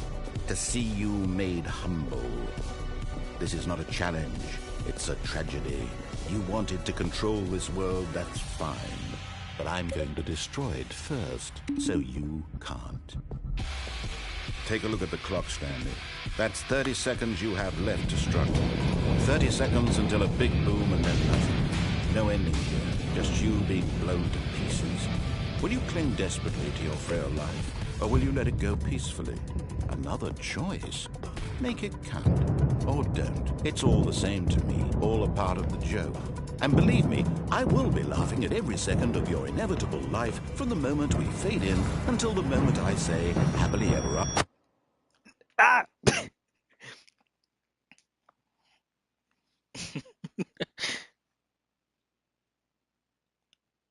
The end is never the end, it's never the end, it's never the end. Loading. Esto... What the fuck?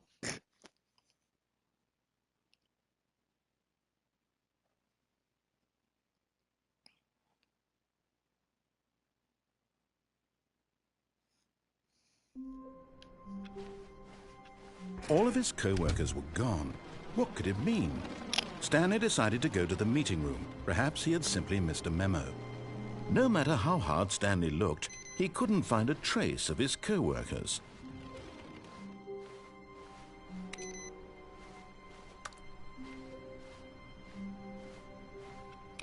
Oye, narrador, ¿no puedo meterle Doom a alguna de estas computadoras? Seguro que pueden correr Doom. When Stanley came to a set of 2 open doors, this was not the correct way to the meeting room, and Stanley knew it perfectly well. Perhaps he wanted to stop by the employee lounge first, just to admire it. The lounge was sublime, a work of art. But eager to get back to business, Stanley took the first open door on his left.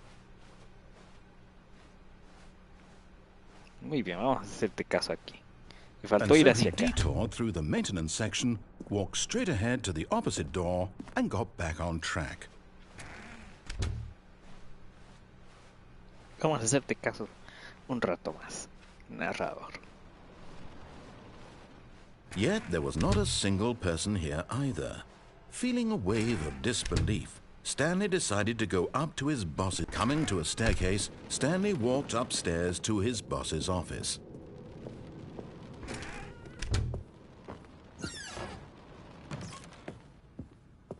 Vamos a ver.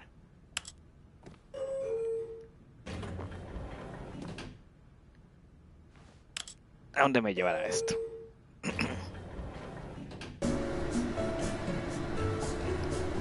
Esa canción.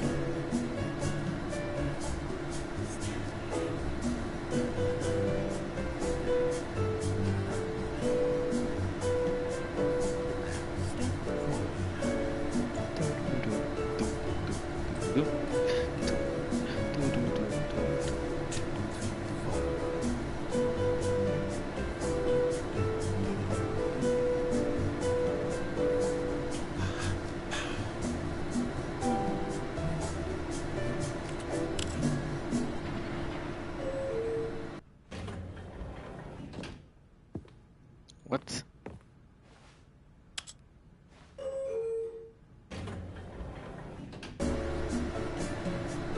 Esto es un bait, ¿no?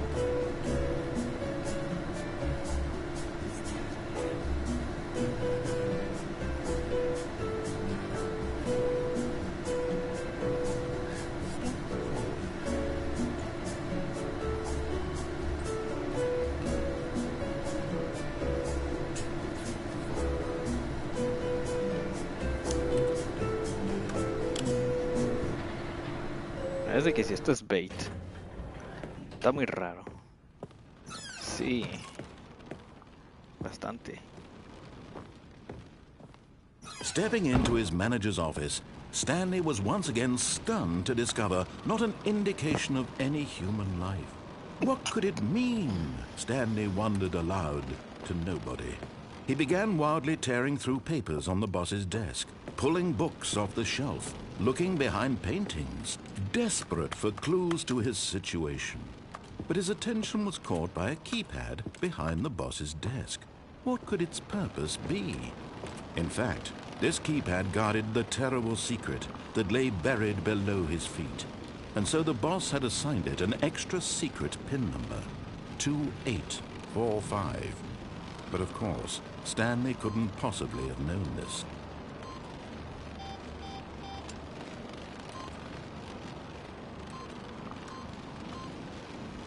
Stanley just sat around twiddling his thumbs. Trying to input anything on the device was useless, since he could never possibly know that the combination was 2845. Bueno, pues me voy. Ah, no puedo irme. 2845. Vamos a decir que se cabre un poco más.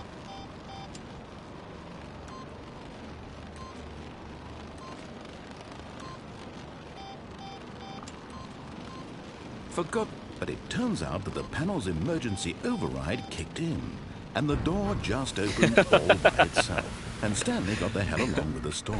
Well, what did he do?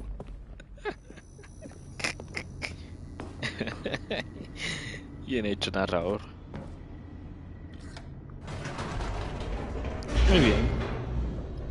Vámonos pues.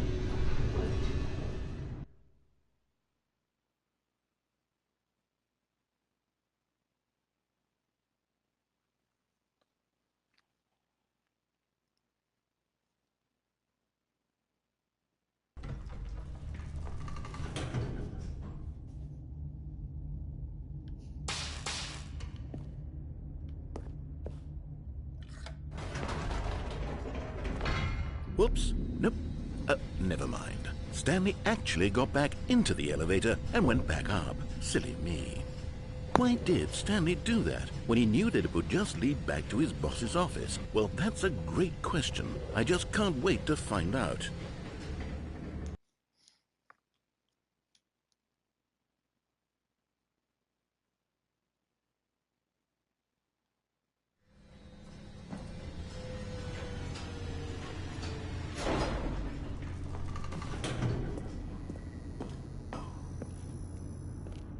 Here we are, Stanley. It's your boss's office. Exactly the way it was before you got onto the elevator. It's still just exactly what it is. What a decision you've made to come up here and look at the office again. This has fleshed out the plot of the story in new and fascinating ways I could have never anticipated. It's that keen eye for storytelling that you have, an incisive rapid fire of critical plot points, one after the other, weaving a rich tapestry of uncompromising narrative. Wow! I'm bolted to the edge of my seat.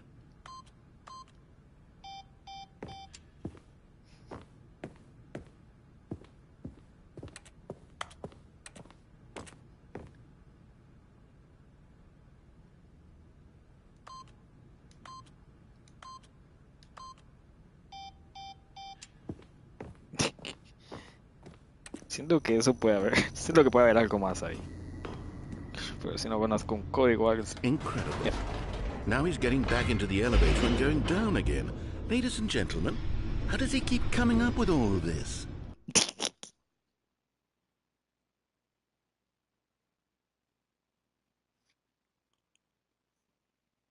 Está bueno. Está interesante. Surely this time Stanley will walk forward into the spooky corridor. Stanley walked straight ahead through the large door that read Mind Control Facility.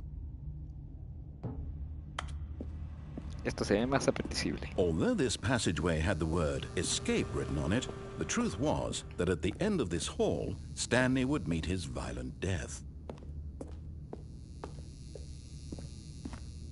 The door behind him was not shut. Stanley still had every opportunity to turn around and get back on track. At this point, Stanley was making a conscious, concerted effort to walk forward and willingly confront his death.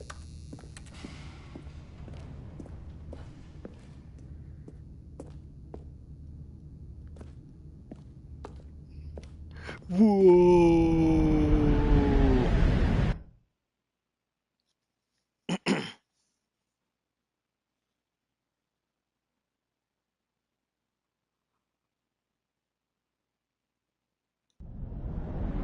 Yeah.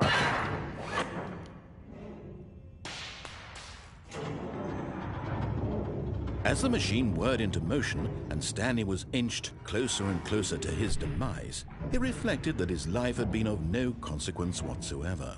Stanley can't see the bigger picture. He doesn't know the real story, trapped forever in his narrow vision of what this world is. Perhaps his death was of no great loss, like plucking the eyeballs from a blind man. And so he resigned and willingly accepted this violent end to his brief and shallow life. Farewell, Stanley.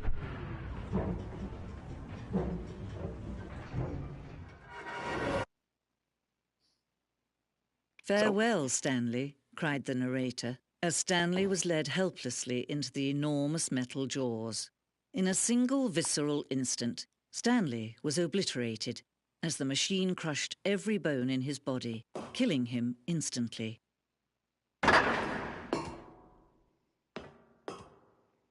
What the fuck? What? And yet it would be just a few minutes before Stanley would restart the game, back in his office, as alive as ever. What exactly did the narrator think he was going to accomplish? When every path you can walk has been created for you long in advance, death becomes meaningless, making life the same. Do you see now? Do you see that Stanley was already dead from the moment he hit start? Pinturas de naturaleza. Y ahí está Canadá. Diagrama de la oficina. Este plano muestra la oficina del comienzo del juego. El camino desde la oficina de Stanley hasta las dos puertas fue la primera parte del juego que se construyó. A lo largo del desarrollo se agregaron y se modificaron distintas secciones, pero el diagrama fundamental es casi idéntico a la primera versión. La computadora de Stanley. El ritmo de la sección inicial era crucial para el juego, pero sí se movió y se modificó para que los jugadores llegaran a las dos puertas en un buen tiempo. Archivadores. Las dos puertas. El escenario de las dos puertas abiertas fue la primera pieza concreta del diseño de Stanley Parable. Una vez que se creó esta habitación, el resto del juego surgió como una extensión, una exploración de la contradicción que se planteaba aquí.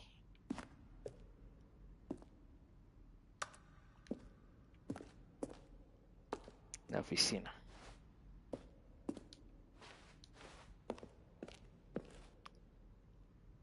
Selección de los sonidos que se utilizan en el juego cuando se oprimen botones.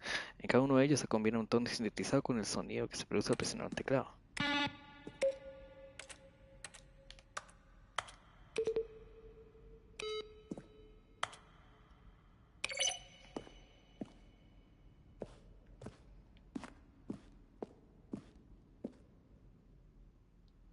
Computadoras de la oficina.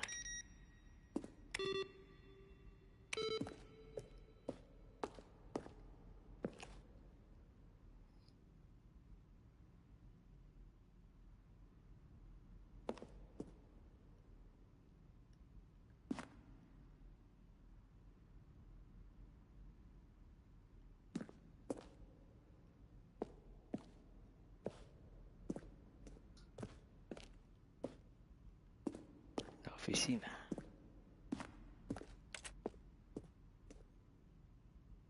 Sala de mantenimiento. Una versión inicial de la sala de mantenimiento.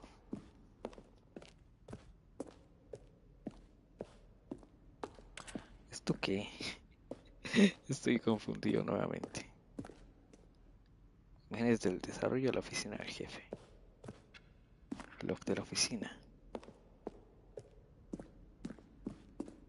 To do anything in this room. Perfect example of poor level design. Textbook mistake. It's the kind of thing you intuitively if you had even the most fundamental understanding of good and bad game design. But of course, you being you, you'll probably spend Tomas the de next hour narración trying to solve it. rescatadas. Here, I'm Kevin just going to make this easy on you. Brighting, la voz del narrador, grabó el diálogo de todo el juego en 3 momentos diferentes a lo largo de los 2 años de desarrollo. Acá hay unas tomas iniciales que no se utilizan. Interesante. Where were all of his co-workers?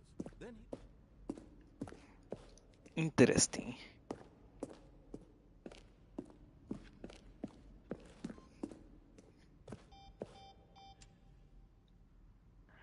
La libertad. Esta fue la primera versión del final de la libertad, la versión alfa del juego.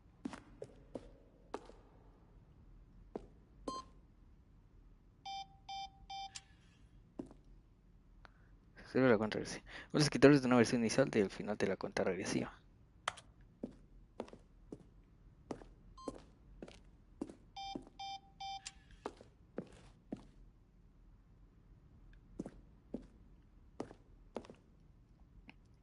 Durante un tiempo la ascensión a la sala de monitores podía subir o bajar.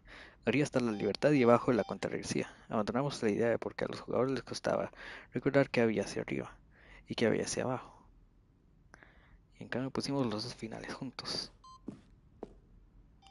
La habitación de la cuenta regresiva. La versión inicial de la habitación de la cuenta regresiva.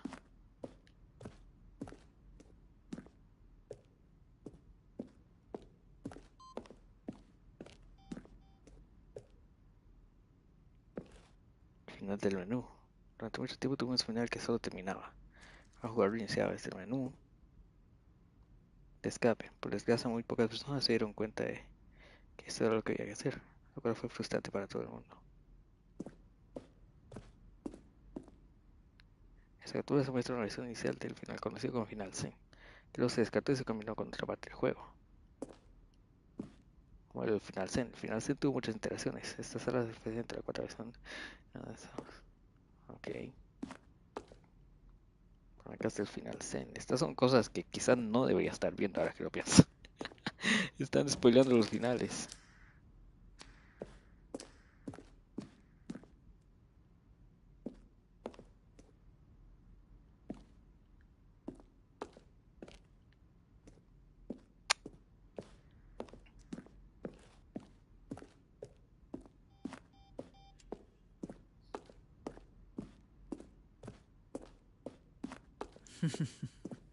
Oh, look at these two. How they wish to destroy one another.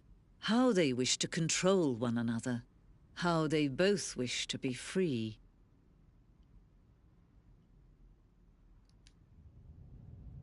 Can you see? Can you see how much they need one another? No, perhaps not. Sometimes these things cannot be seen. But listen to me. You can still save those two. You can stop the program before they both fail. Turn off your PlayStation. There's no other way to beat this game. As long as you move forward, you'll be walking someone else's path. Stop now and it'll be your only true choice. Whatever you do, choose it. Don't let time choose for you. Don't let... Señora, no puedo apagar la Play, estoy en directo. Estoy en vivo.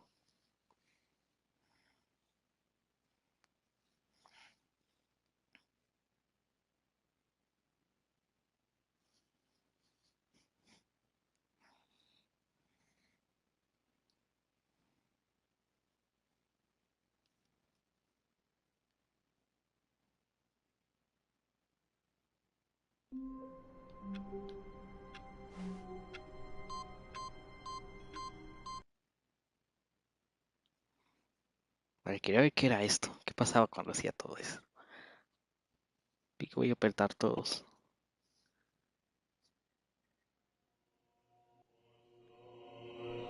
Bienvenido Stanley al cielo.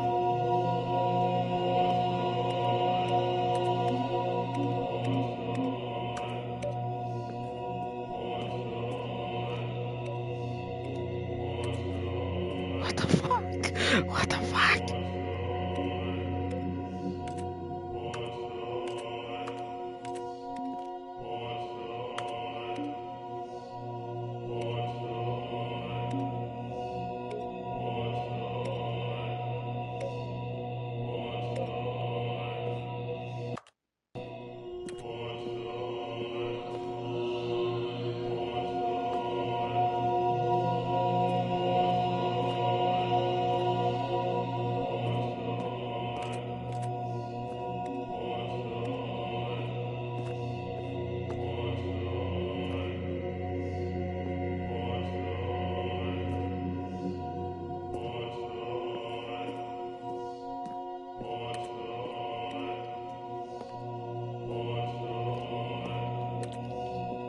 Hola.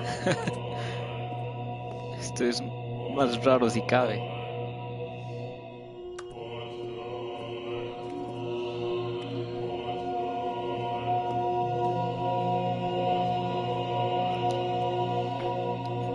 ¿Qué carajos?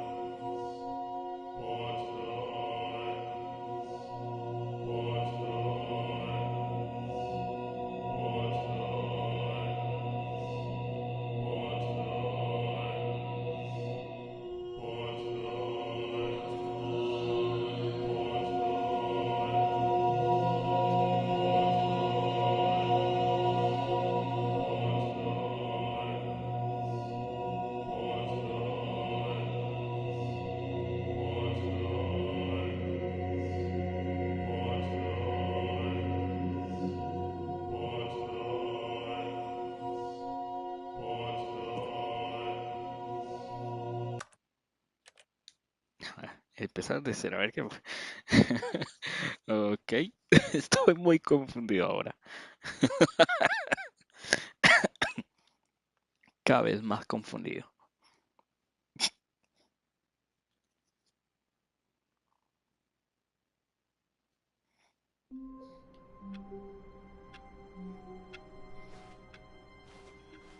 All of his co-workers were gone. What could it mean? Stanley decided to go to the meeting room. Perhaps he had simply missed a memo.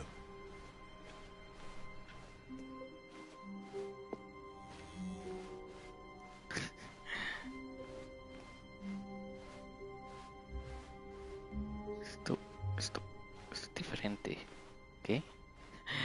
Esto no era así. When Stanley came to a set of 2 open doors, he entered the door on his left. This was not the correct way to the meeting room, and Stanley knew it perfectly well. Perhaps he wanted to stop by the employee lounge first, just to admire it.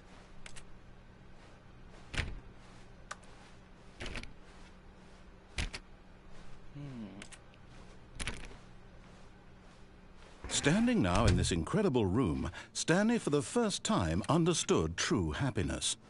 Then the feeling went away, and he felt sad again. Then it came back, and lingered for a minute or two. Now it's only half there. Just a kind of, tingle.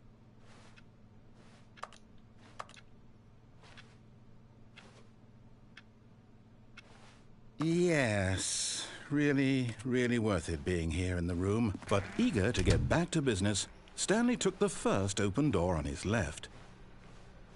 No. Stanley was so bad at following directions, it's incredible he wasn't fired years ago.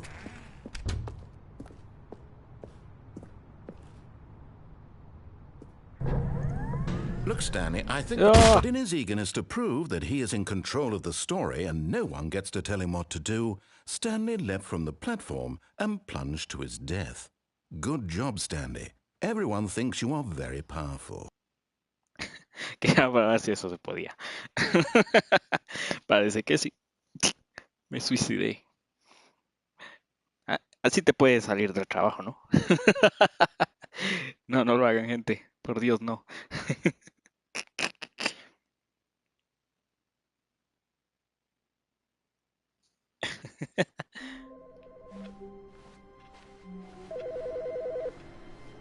Otra vez esto. Hi, Stanley. Just wanted to leave you a message to let you know there's a few things I need you to pick up on your way home from work today. We need milk, cereal, dish soap, spaghetti, get a thing of sugar, some bread, and coffee beans, whichever ones you like. I'll give you a call if there's anything I forgot. Thanks, sweetie. See you tonight. Vale, ¿qué quiere la cena? Ok.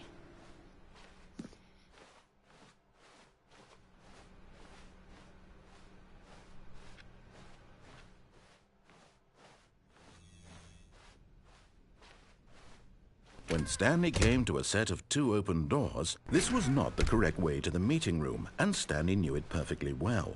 Perhaps he wanted to stop by the employee lounge first, just to admire it. Stanley felt lightheaded, butterflies in his stomach, giddy in a way he had never known before. Was it this room? A connection between the two? Could a man love a room? I mean, truly, deeply, madly love. Supongo que sí, ¿por qué no? ¿Qué lo But impide, eager to narrador? get back to business, Stanley took the first open door on his left. No. Stanley was so bad at following directions, it's incredible he wasn't fired years ago.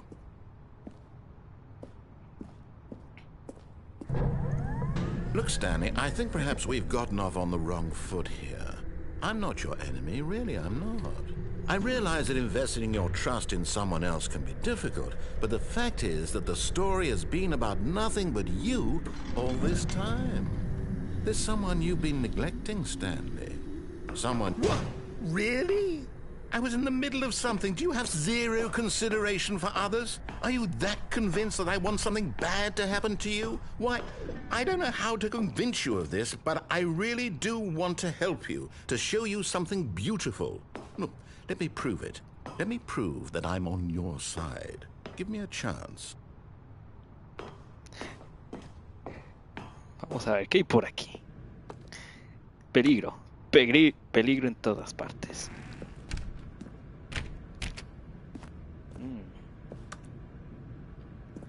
Esta es otra parte del almacén, parece.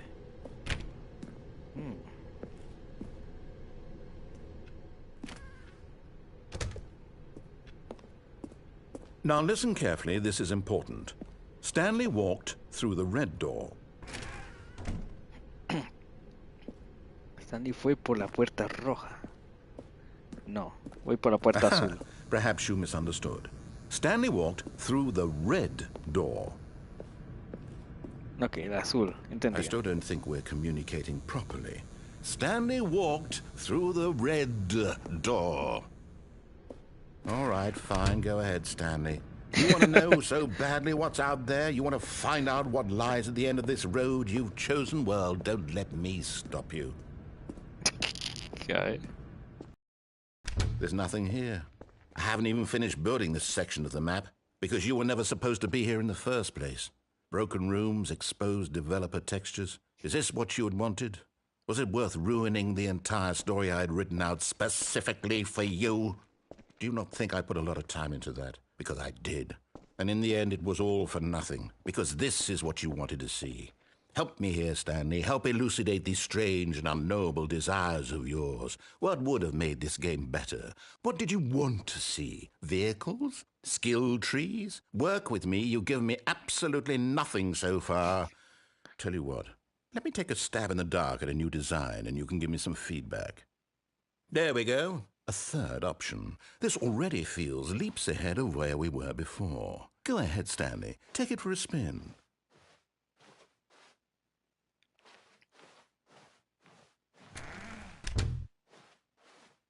Okay, I'm going to stop you there. Now, tell me about your experience with this new version. Would you say that the game benefited from allowing you more choices? Feel free to be honest. I'm looking for some real critical feedback here.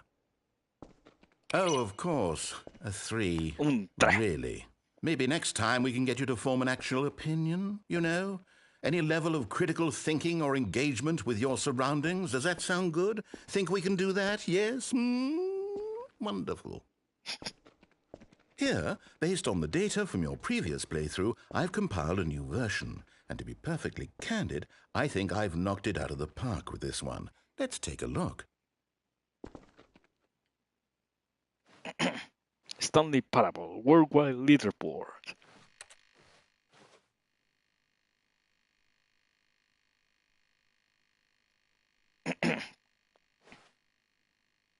Son datos de jugadores, pero ¿qué?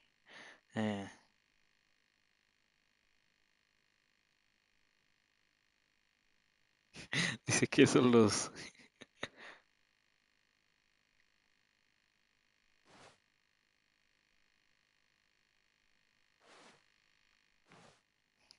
Vale, que soy un manco, dice. Que soy manco, dice, prácticamente. Solo lo peor de los 3%. Solo el peor... Los peores 3%. Solo lo peor de los... Solo el 3% de los peores jugadores escogieron la puerta roja. Azul, dice. A Dead gratis.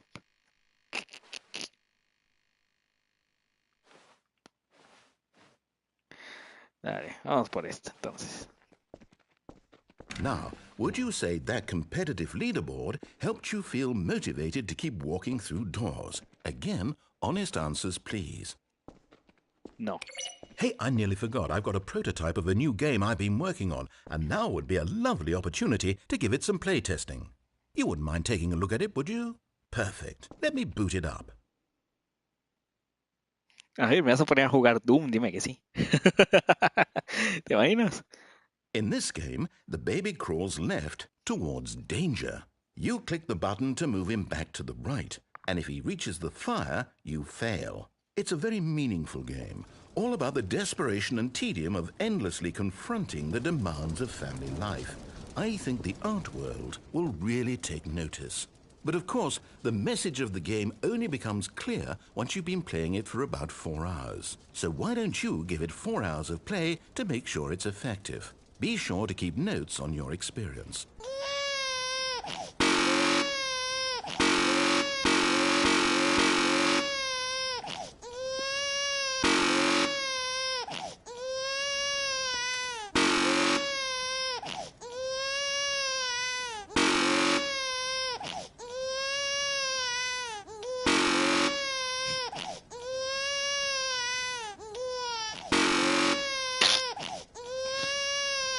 Bueno, ya quémate, bebé. You heartless bastard. Did you do it because you hate babies or purely to spite me? Un poco Because de if it's ambas. the latter, well, I don't know what to do. I'm completely out of ideas. I can't think of a single thing that might improve the experience for me. I'm not even going to try. I'm out. I'm done. It's over. Thank you for playing. Your input was extremely valuable. Oh, hey, since my game was so awful, why don't we play someone else's game? Just to ease the pain. Let's see. What do we have here? Yes, this seems like it'll work. Let's give it a shot. Hey, you! Finally awake!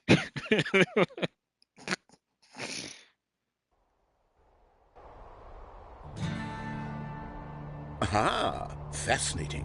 What do you think this game is about, Stanley? What's our backstory? What is our motivation? Well, it seems obvious to me that you are meant to play as a creepy man spying on innocent civilians below you from up high in your creep tower, perhaps for some sort of twisted erotic purpose. Yes, that must be it. What a fascinating venture into the experience of total mental depravity. So far, I love everything about this game, Stanley. And it seems there's even more. Come, let's venture outward and see what else is out there. Yaudumbla. Raudumbla. Tengo que seguirle, sí. Me queda a medias.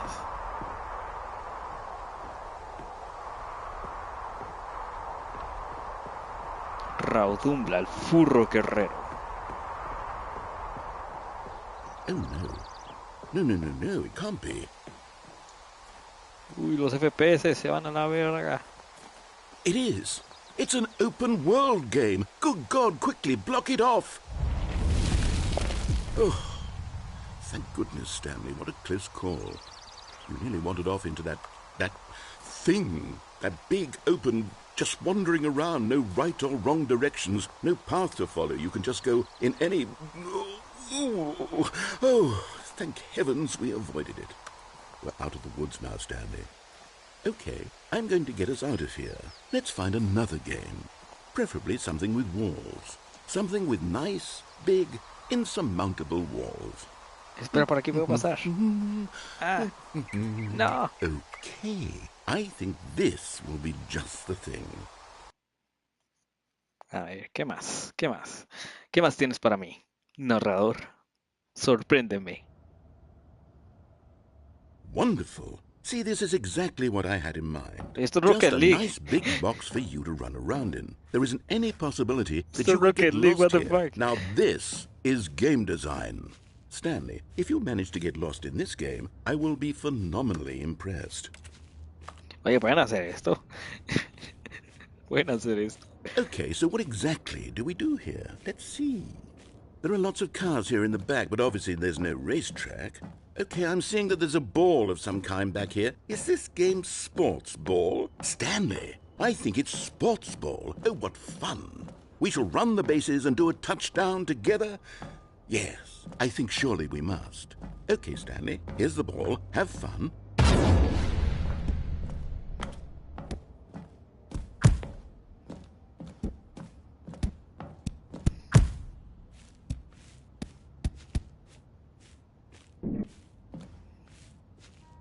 Vale. Are you doing it? Are you winning? Is this fun? Is it better than my miserable little story that I worked so hard on? Stanley, I have a thought. And I realize I'm not a sportsologist, but if one ball generates a certain amount of raw adrenal pleasure, then surely multiple balls makes for an even more euphoric sports experience. I'm going to try it out. Here comes another ball. Yes! Oh goodness, that really does feel amazing, doesn't it? Stanley, I'm like a child in a confectionery shop. I simply have to have more. I'm insatiable. More balls!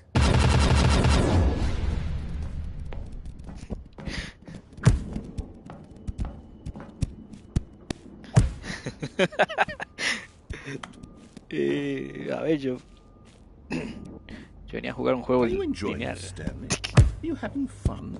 Is this a real video game? No jugar I Rocket sure League, hope pero you're oye, having yo a no me good time, quejo. because A mí me guess gusta what? Rocket It's League. over. That's right. your little fun comes to an end. Ah. This is my game, and what I say goes. You get to have fun when I let you, Stanley. Besides, you need someone like me to set boundaries for you. Without rules or boundaries, video games are nothing. Yes, that's what I am. I'm structure. I'm your sense of purpose. And since you decided you didn't want to play my game, now I don't want to play with you either. So, goodbye, Stanley. I'm leaving. See how you like it when I'm not around to set the rules. Somehow, I don't think you'll enjoy it as much. But who knows? You're an inventive kid. You'll come up with something. After all, you're the one who knows best. Take care, Stanley. Hold on. What are you doing? A ver, no esperaba que hubiera esto aquí, pero a huevo.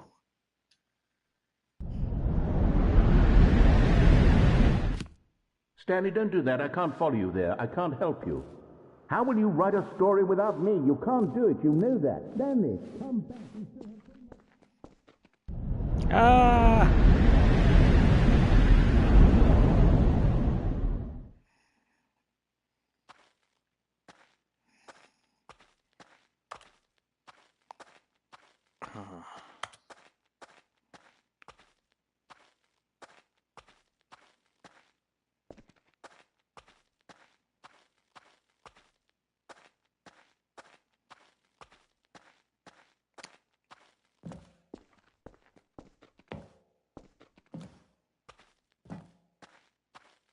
Carajos.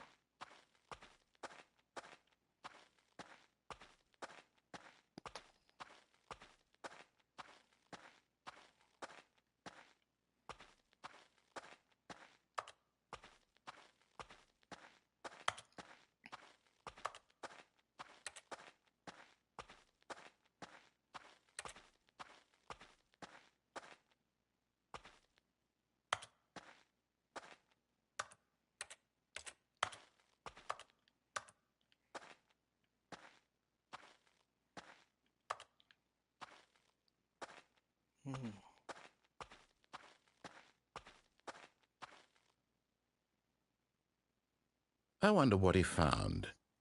If what he wanted was to be the leading man in his own story, well, perhaps he's gotten it. Down in wherever he is right now.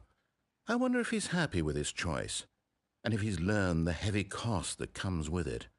He'll understand soon what I was trying to tell him. He needs me. Someone who will wrap everything up at the end, to make sense out of the chaos and the fear and the confusion. That's who I am. That is what I mean to this world. Oh, yes. Yes, I'll be back. There's no other way. Once this ends, after it all comes to a close, then I'll be back. The end will be here soon. Very soon. I can wait.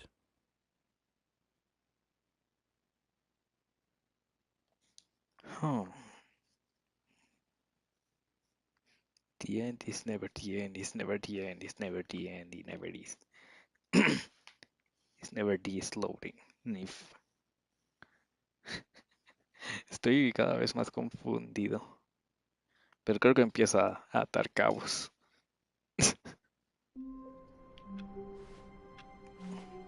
Just a step through this door, Stanley thought to himself, that's all I need. If I can make it through this door, I can make it through them all.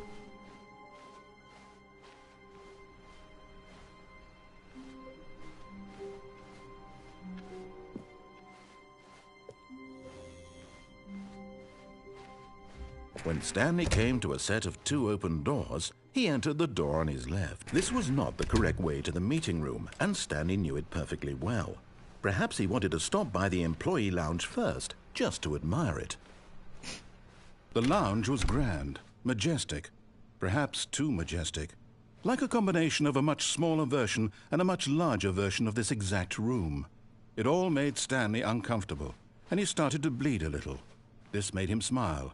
At last, proof that he was human. But eager to get back to business, Stanley took the first open door on his left. No. Stanley was so bad at following directions, it's incredible he wasn't fired years ago. Look, Stanley, I think perhaps we've gotten off on the wrong foot here. I'm not your enemy, really, I'm not. I realize that investing your trust in someone else can be difficult, but the fact is that the story has been about nothing but you all this time. There's someone you've been neglecting, Stanley. What? Really? I was in the middle of something. Do you have zero consideration for others? Are you that convinced that I want something bad to happen to you? Why, I don't know how to convince you of this, but I really do want to help you, to show you something beautiful. Look, let me prove it. Let me prove that I'm on your side. Give me a chance. Now listen carefully, this is important. Stanley walked through the red door. Vamos a hacerle caso. Vamos Oh, por la thank puerta God roja. you are willing to listen to me. Do you see that I really have wanted you to be happy all this time? The problem is all these choices. The two of us always trying to get somewhere that isn't here. Running and running and running, just the way you're doing right now. Don't you see that it's killing us, Stanley? I want it to stop. We would both be so much happier if we just stopped. And I think I have a solution. Here, let me show you.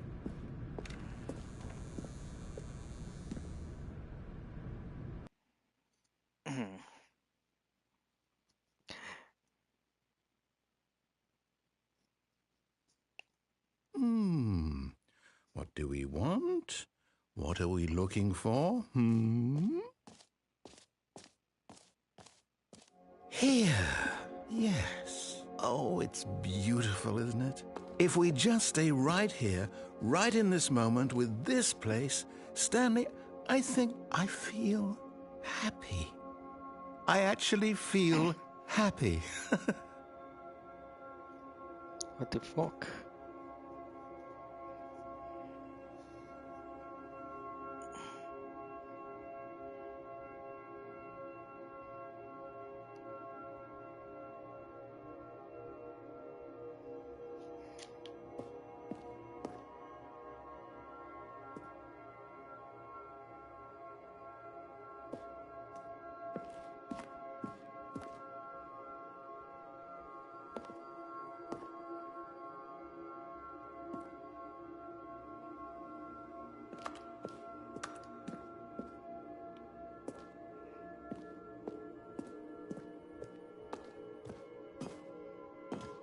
No, wait. Where are you going? Oh, no. Stay away from those stairs. If you hurt yourself, if you die, the game will reset. We'll lose all of this. Please, no, Stanley, let me stay here. Don't take this from me. Please, Stanley, think about what you're doing.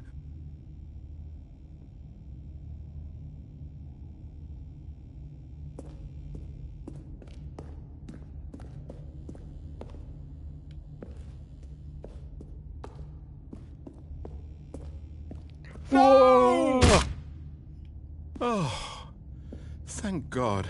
You lived. You had me worried there for... No, what are you doing, Stanley? Please, I'm asking you not to take this away from me. I can't go back to what I was before. If you die, we'll both go back. Why are you doing this? Porque puedo. Stanley, let's go back to the other room. Can you do that for me? Yes. Perhaps you can. Perhaps you finally see what I'm talking about. I know you'll see that we can't be happy if we leave this place. You can see that, can't you?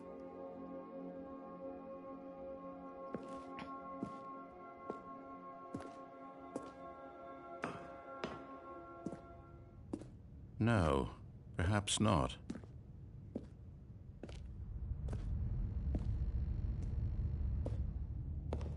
Narrador. Ya casi estamos. My God, is this really how much you dislike my game?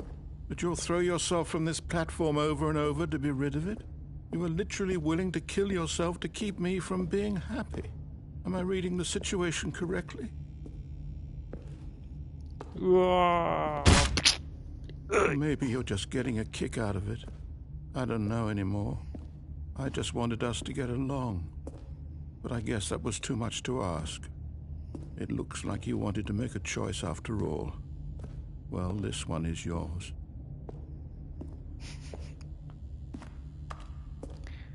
I'm sorry, narrator. See you, chump. Is it over? It's going to restart, isn't it? I'm going back.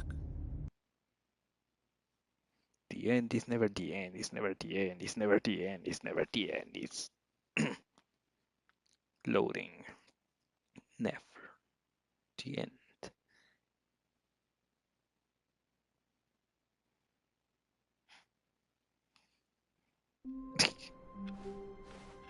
Already this was uncomfortable, and Stanley decided that as soon as he found a new space he felt safe in, that he would never leave it again in his life.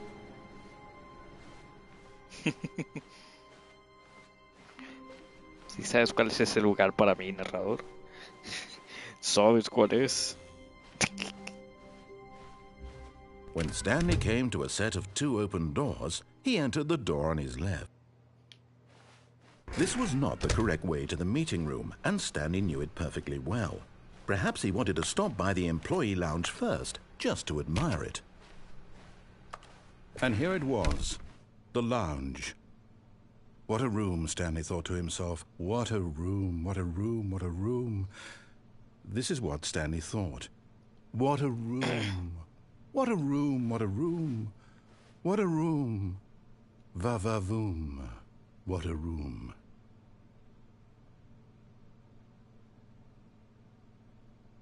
Yes, really, really worth it being here in the room. A room so utterly captivating that even though all your co-workers have mysteriously vanished, here you sit looking at these chairs and some paintings.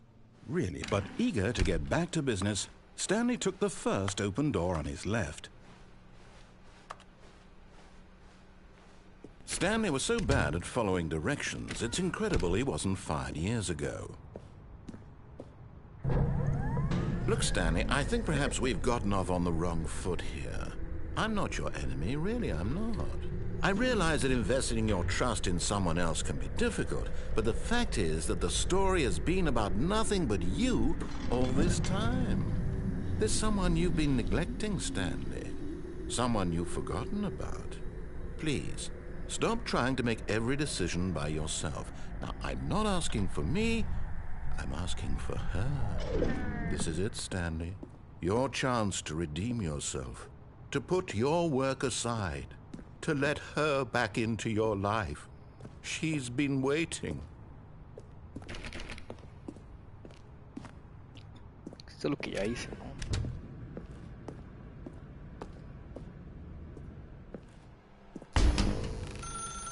That's her, Stanley. You need to be the one to do this. To reach out to her. If you can truly place your faith in another, then pick up the phone. No, no lo voy a hacer. Cuidado.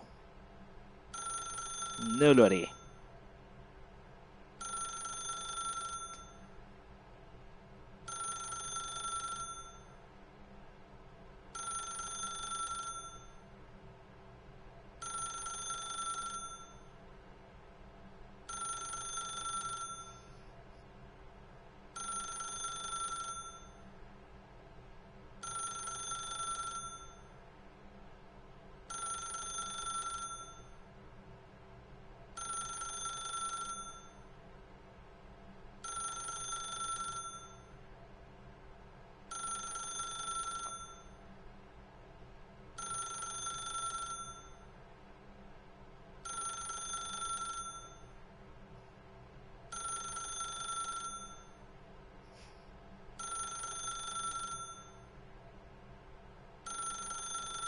No va a dejar de sonar, ¿verdad?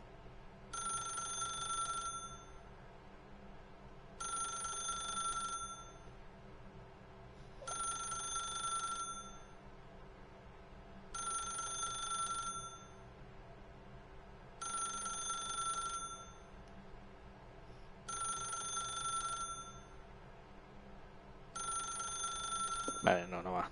No va a dejar.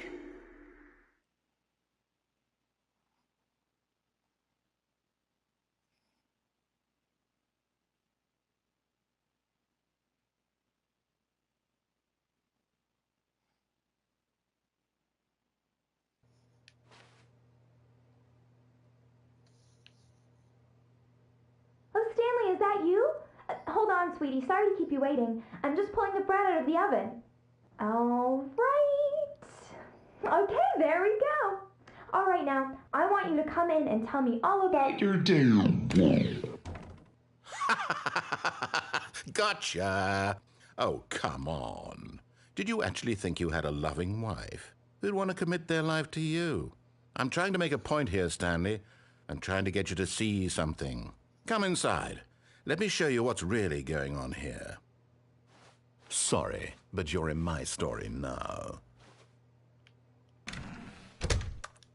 This is a very sad story about the death of a man named Stanley.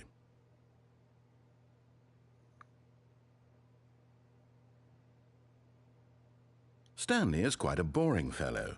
He has a job that demands nothing of him, and every button that he pushes is a reminder of the inconsequential nature of his existence. Look at him there, pushing buttons, doing exactly what he's told to do. Now he's pushing a button. Now he's eating lunch. Now he's going home. Now he's coming back to work. One might even feel sorry for him, except that he's chosen this life. But in his mind, he can go on fantastic adventures. From behind his desk, Stanley dreamed of wild expeditions into the unknown, fantastic discoveries of new lands. It was wonderful. And each day that he returned to work was a reminder that none of it would ever happen to him. And so he began to fantasize about his own job. First, he imagined that one day while at work, he stepped up from his realized that all of his co-workers, his boss, everyone in the building had suddenly vanished off the face of the earth. The thought excited him terribly. So he went further. He imagined that he came to 2 open doors and that he could go through either. At last, choice. It barely even mattered what lay behind each door. The mere thought that his decisions would mean something was almost too wonderful to behold. As he wandered through this fantasy world, he began to fill it with many possible paths and destinations. Down one path lay an enormous round room with monitors and mind controls. And down another was a yellow line that weaved in many directions. And down another was a game with a baby. And he called it the Stanley Parable. It was such a wonderful fantasy, and so in his head he relived it again, and then again, and again, over and over, wishing beyond hope that it would never end, that he might always feel this free. Surely there's an answer down some new path, mustn't there be? Perhaps if he played just one more time. But there is no answer. How could there possibly be? In reality, all he's doing is pushing the same buttons he always has. Nothing has changed. The longer he spends here, the more invested he gets, the more he forgets which life is the real one. And I'm trying to tell him this, that in this world he can never be anything but an observer, that as long as he remains here, he's slowly killing himself. But he won't listen to me. He won't stop. Here, watch this. Stanley, the next time the screen asks you to push a button, do not do it. You see? Can he just not hear me? How can I tell him in a way that he'll understand that every second he remains here, he's electing to kill himself? How can I get him to see what I see? How can I make him look at himself? I suppose I can't, not in the way I want him to. But I don't make the rules. I simply play to my intended purpose, the same as Stanley. We're not so different, I suppose. I'll try once more to convey all this to him. I'm compelled to. I must. Perhaps, well, maybe this time he'll see. Maybe this time. And I tried again, and Stanley pushed a button. And I tried again, and Stanley pushed a button. And I tried... Se siente solitario el juego. Huh. Y un poco. Seguro que me faltan más cosas, pero no estoy seguro de qué. No. Siento que me estoy olvidando de algo.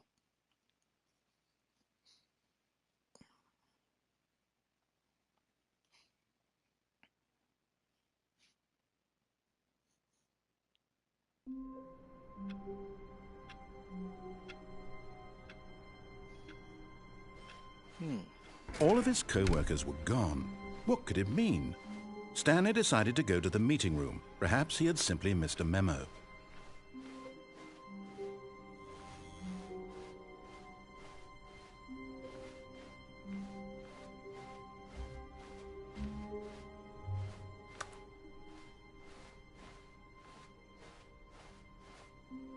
When Stanley came to a set of 2 open doors, he entered the door on his left.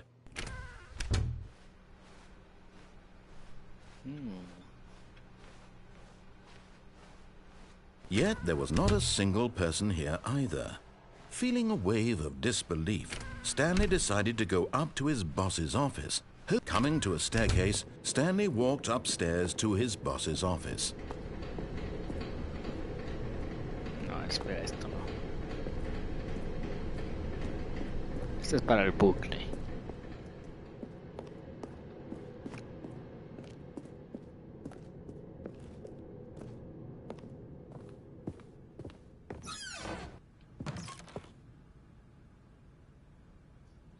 ¿Es un crimen ser rico? Cometer crímenes no es no ser rico. ¿Qué vida sería si solo tuviera que elegir una sola? What the fuck?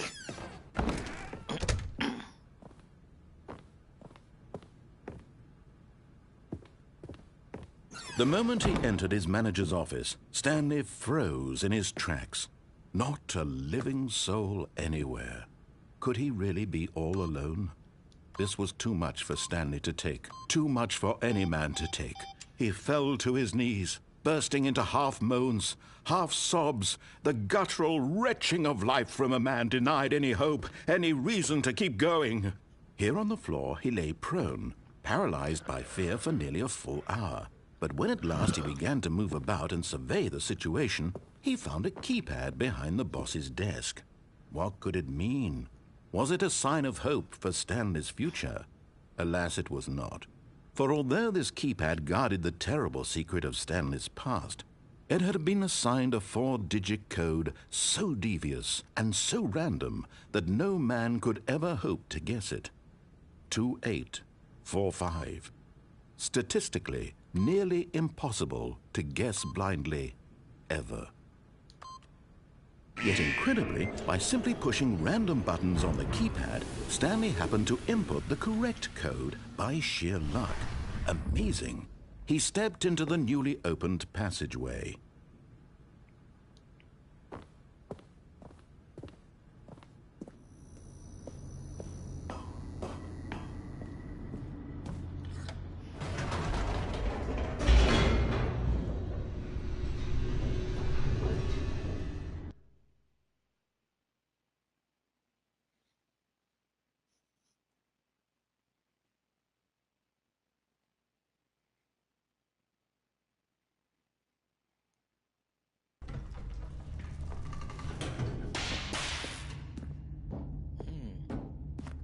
Stanley walked straight ahead through the large door that read Mind Control Facility.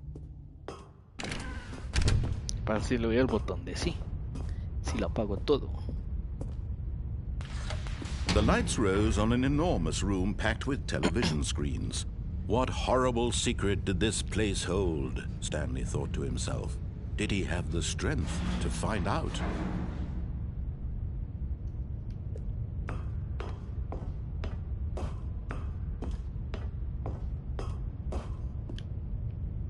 Aquí. Now the monitors jumped to life, their true nature revealed. Each bore the number of an employee in the building, Stanley's co-workers. The lives of so many individuals reduced to images on a screen, and Stanley, one of them, eternally monitored in this place where freedom meant nothing.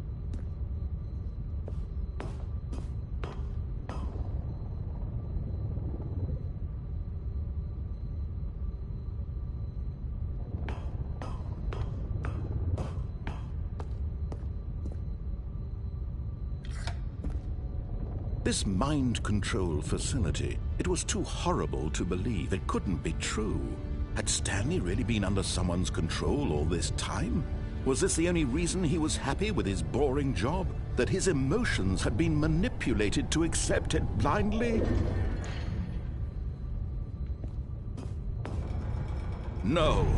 He refused to believe it. He couldn't accept it. His own life in someone else's control? Never! It was unthinkable. Wasn't it? Was it even possible? Had he truly spent his entire life utterly blind to the world? But here was the proof. The heart of the operation. Controls labeled with emotions. Happy, or sad, or content. Walking, eating, working. All of it monitored and commanded from this very place. And as the cold reality of his past began to sink in, Stanley decided that this machinery would never again exert its terrible power over another human life. For he would dismantle the controls once and for all.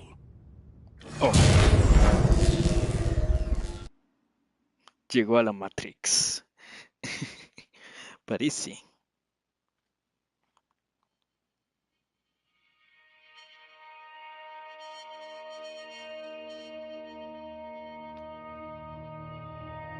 Blackness and a rising chill of uncertainty. Was it over?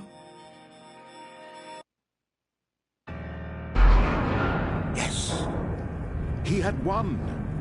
He had defeated the machine, unshackled himself from someone else's command. Freedom was mere moments away. And yet, even as the immense door slowly opened, Stanley reflected on how many puzzles still lay unsolved. Where had his co-workers gone? How had he been freed from the machine's grasp? What other mysteries did this strange building hold? But as sunlight streamed into the chamber, he realized none of this mattered to him, for it was not knowledge or even power that he had been seeking, but happiness. Perhaps his goal had not been to understand, but to let go. No longer would anyone tell him where to go, what to do, or how to feel. Whatever life he lives, it will be his. And that was all he needed to know. It was perhaps the only thing worth knowing. Stanley stepped through the open door. Stanley felt the cool breeze upon his skin, the feeling of liberation, the immense possibility of the new path before him. This was exactly the way, right now, that things were meant to happen. And Stanley was happy.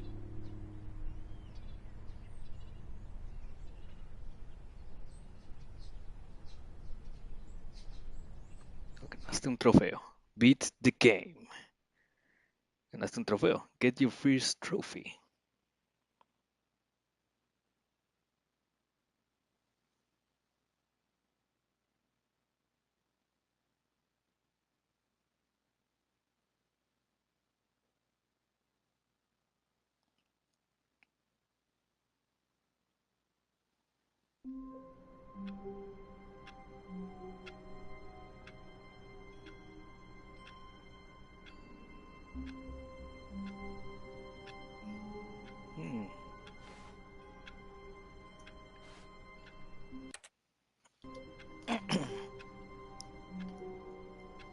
Interesting.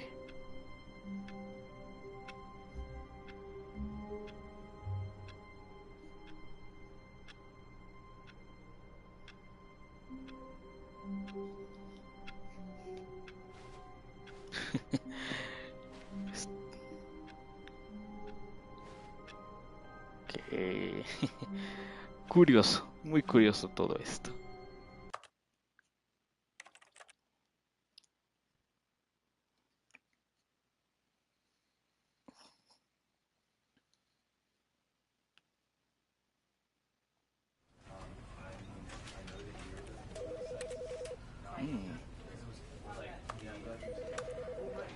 ¿Qué pasó?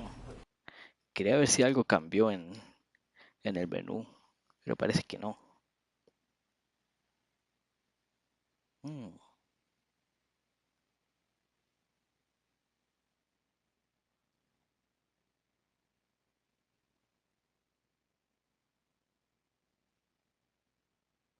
This is the story of a man named Stanley.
Ah, ok.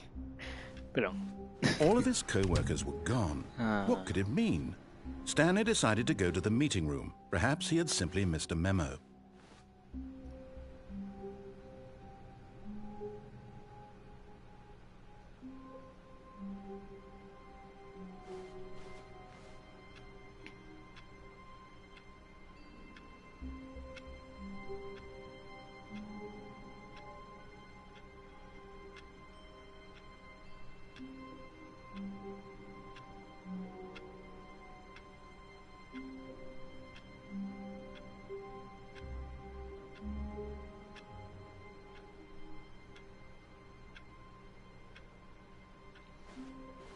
Se fueron de putas. A ver, ¿qué hay aquí? Oh, good. You notice my sign. Yes, I have something very exciting to show you. Vamos a ver. ¿Qué más hay en el nuevo contenido? Bueno, nuevo contenido, decía.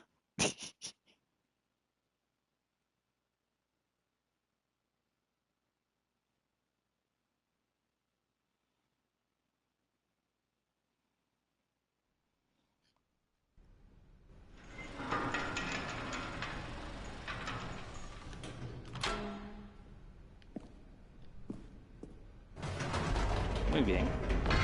You see, Stanley, I've been reflecting on the Stanley Parable and about how roundly disappointing this ultra-deluxe version has turned out to be.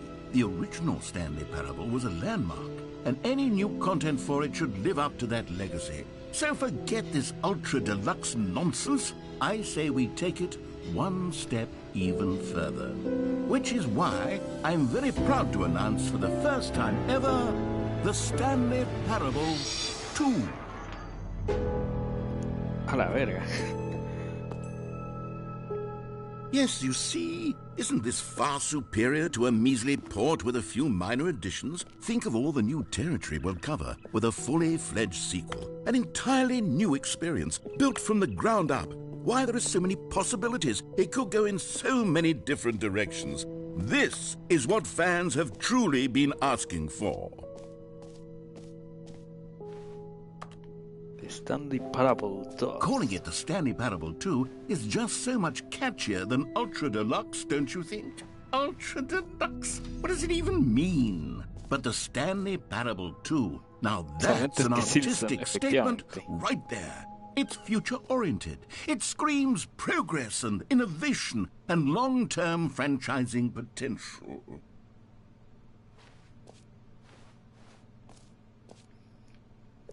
Salió Stanley Parable 2 antes que Silksong, que hijos de puta. Now, to be clear, I haven't quite nailed down what exactly the Stanley Parable 2 is going to be, but let's take a look at some of the features I've been developing for it. I figure that if I can loosely organize a handful of interesting concepts, that surely the game will sort of naturally spring up around them. It'll all work itself out. Game development is much more of a fuzzy magic than anything scientific or logical, really.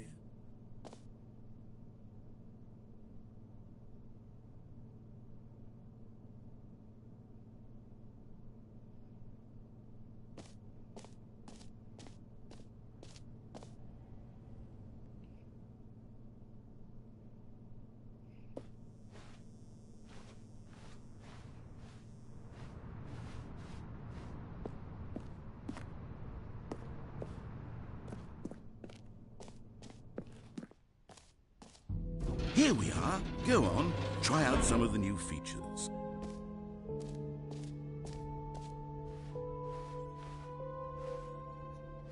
Hear your name in the game. For the Stanley Parable 2, I asked myself, what do players really want? And of course, the first and most obvious answer is that they want to be individually recognized and validated as people.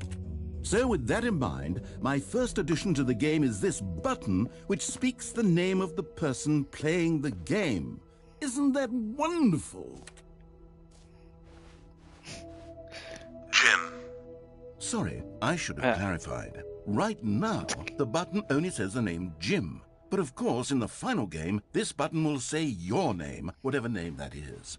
Here, Let's have you role-play as Jim to really simulate the full experience of this feature.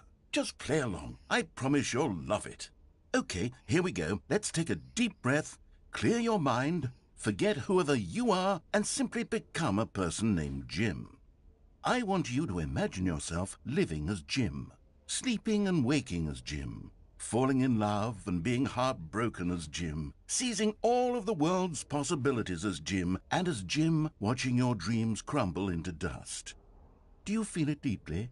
Are you really, truly Jim right now? If so, then please step forward and press the button. ¿Te imaginas llegar aquí y realmente llamarte Jim? Debe ser interesante. Jim. Yes, you see? What a thrill, what a rush. That was you. The button described you. Do it again, do it again.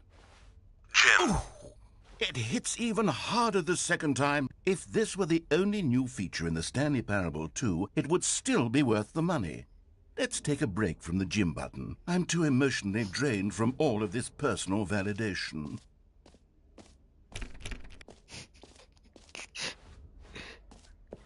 Seguro que si un Jim llegó hasta aquí, joder, habrá flipado.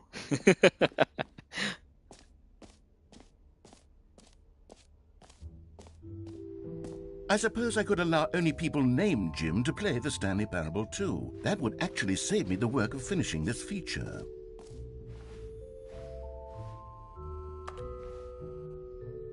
Mira el bebé.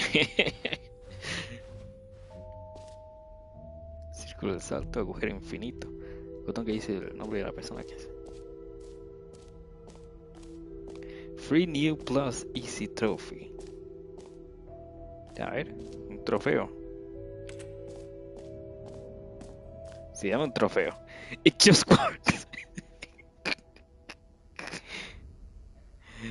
It just works. No sé si es una referencia, pero eso está buenísimo. Sí, es una referencia, está here's buenísimo. something special. You remember that broken test trophy that got left in the game on accident? Well, I'm developing a technology to simply give you the trophy. Yes. You see, you'll come to this lever, and when you pull it, the trophy will be given to you. It's as simple as that. Okay, perhaps I should have clarified. This is technology that will exist. Right now, the trophy is still fully broken. I'm not a wizard, Stanley. But I guarantee it will be fixed in the sequel to at last satisfy the hordes of ravenous fans all over the world who have been uproariously demanding this feat. Gamers, we hear you, and I promise it will happen. Y ahora sale Batman. ¿Te imaginas? Qué hijo de puta, me ilusionaste. Eres un desgraciado narrador. Yo quiero un trofeo gratis. What else? What other exhibits haven't we seen yet?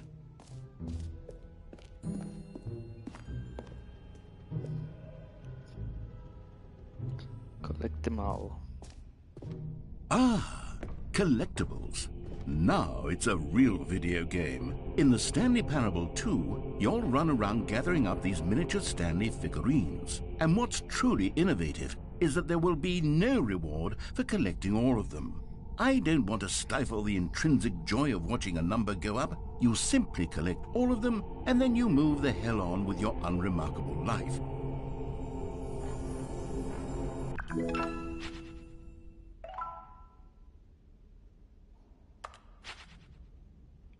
Okay. God, it Gracias, really supongo. is the worst when you collect everything in a video game and then they give you a big fancy reward for it. Absolutely tragic.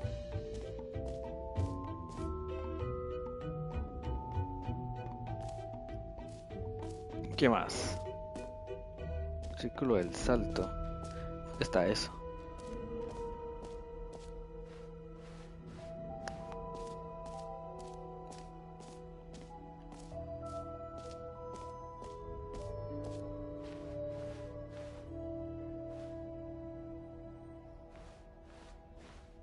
Aquí está.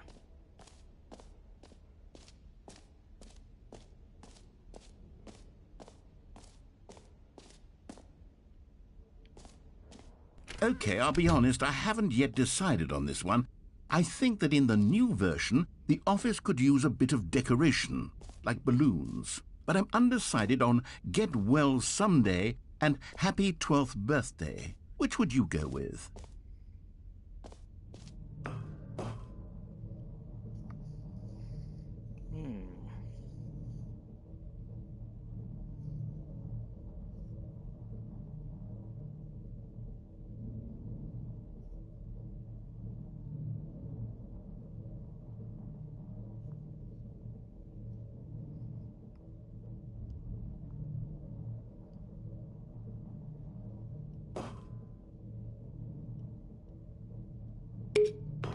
You know, sometimes when you solicit another person's opinion, it makes you realize that you knew which one you actually really wanted all along.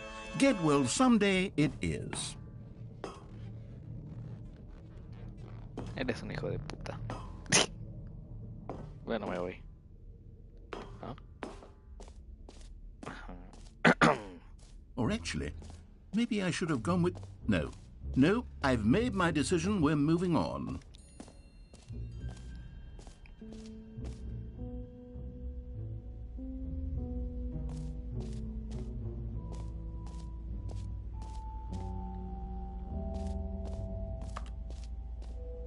Stanley, here's an idea that I'm truly fond of. It's never been done before in a video game. This is, in fact, a hole that you can fall down forever. That's right. Infinite falling. You can fall until the end of time, if you like. A stunning leap forward for video games as a medium. Oye, pero eso ya se podía en Portal.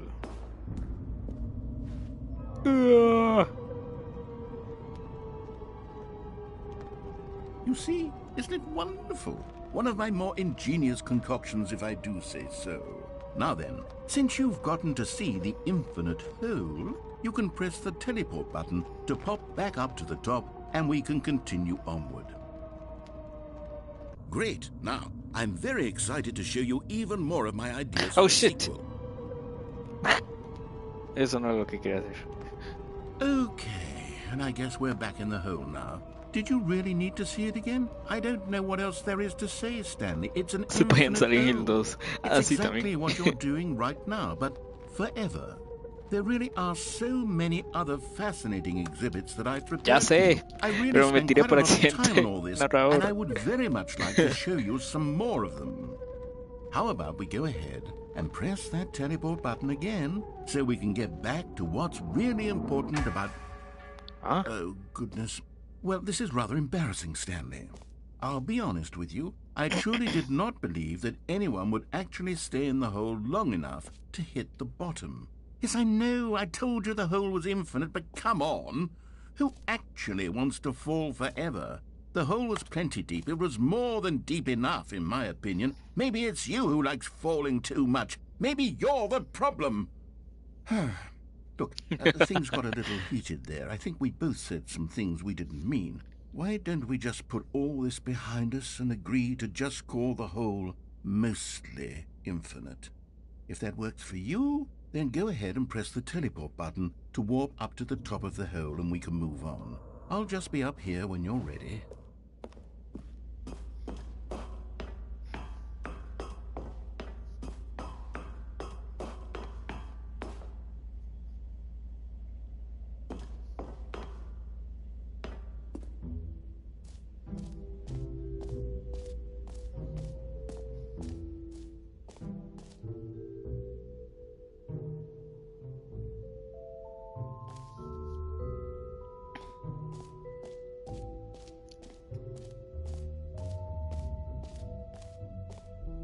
You know what? Let's bring the jump circle back for Stanley Parable 2 as well. It's... Oh, wait. You already spent all your jumps the first time we saw the jump circle? Oh well.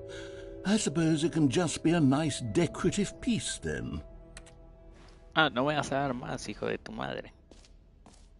Joder.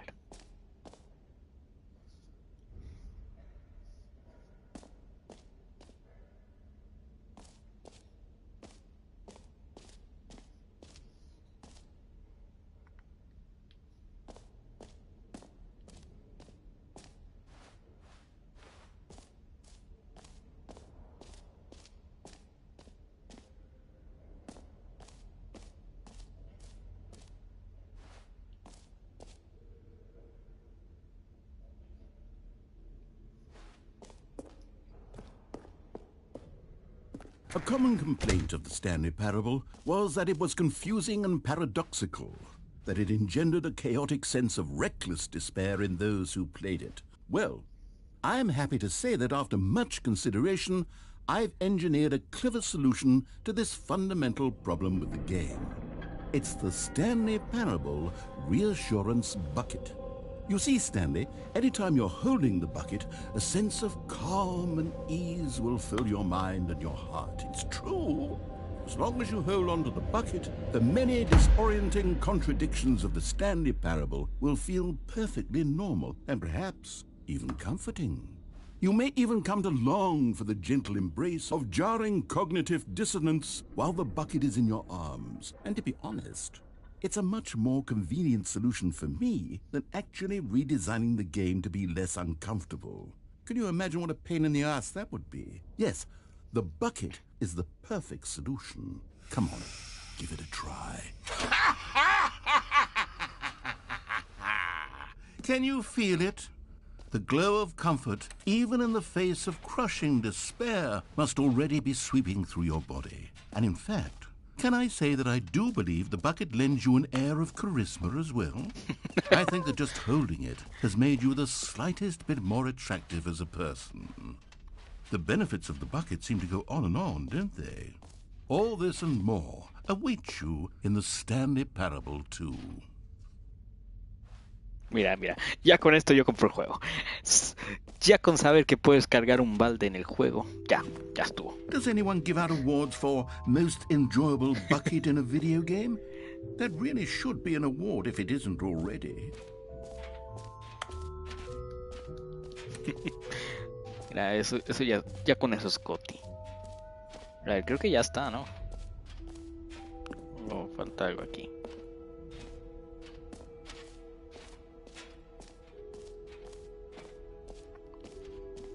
That's new. A ver. An epilogue would be fun, wouldn't it, Stanley? Yes, it will go at the end of the, well, we'll figure that out later. Póngale nombre. Se va a llamar Tablón. Se va a llamar Tablón. Sí.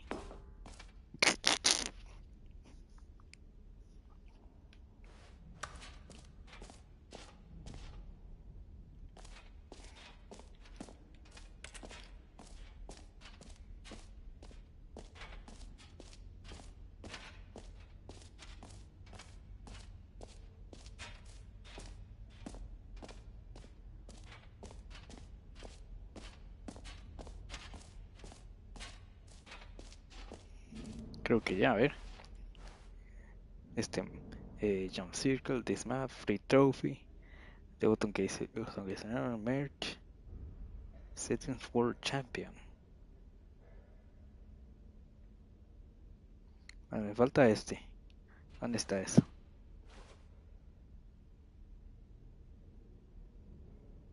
Está aquí al ladito, parece.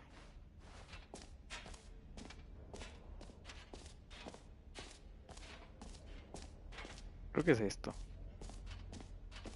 No, esto no es.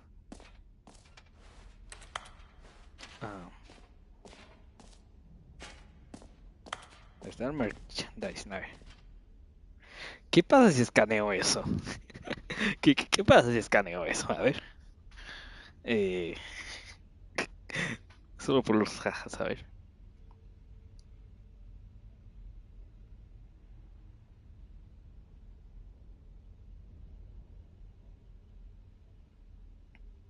A ver. Me lleva una página me lleva una página de Stanley Parable 2. Dice, bienvenido al sitio oficial de Stanley Parable 2. Y me muestra y me dice, si quieres saber más, si eres más de la precuela, si eres más del tipo de persona de la precuela, ¿por qué no ves de Stanley Parable? Gracias por pasarte por aquí. Disfruta el resto de la exhibición. Bueno, no es nada. Básicamente es bait. Bueno.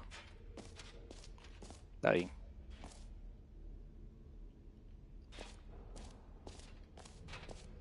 Era bait, pero...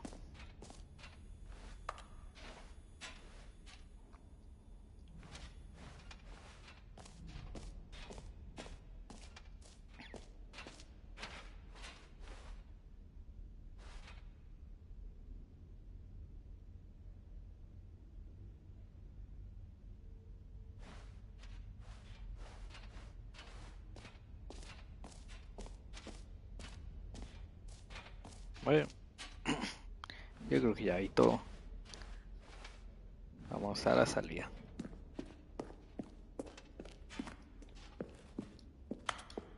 All right. Have you seen everything you wanted to? Ready to move on now? Sí. Ya me convenciste de comprar Stanley Parable 2. So, Stanley, what do you think? Do you like all of the new features? Yes, I know it's not exactly clear yet how exactly these features will come together as one single coherent video game, but I can feel it in my soul. It's going to work. There's definitely a good game in there somewhere. Say, let's do an experiment. I'll arrange these new features together, and we'll see whether or not it coheres into a meaningful gameplay experience. Okay. Are you ready? Here it is. I give you the Stanley Parable 2.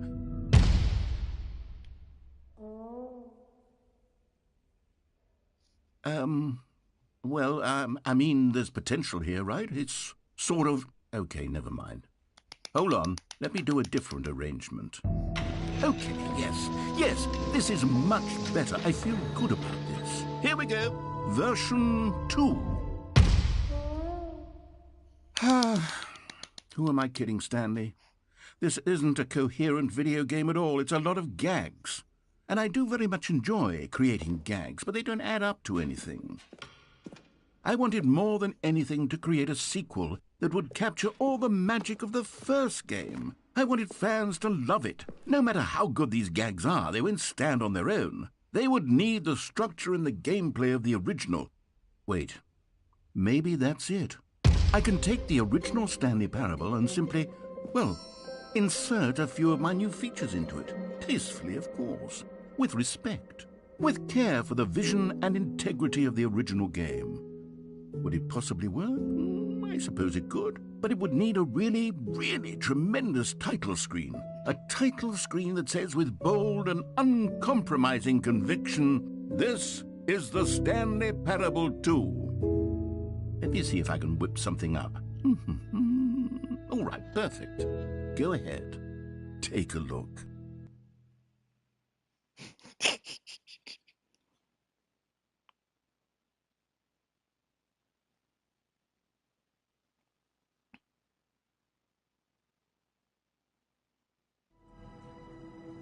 The Stanley Parable 2. Me cambió todo el HUD.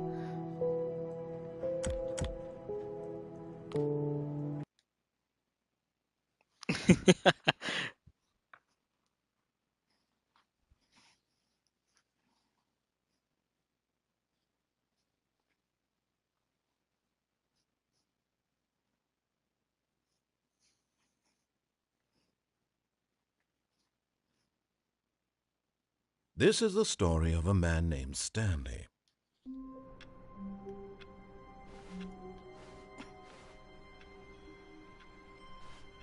All of his co-workers were gone. What could it mean? Stanley decided to go to the meeting room. Perhaps he had simply missed a memo. It will soon. Mira, Stanley picked up the bucket. mira, tablón, está de vuelta.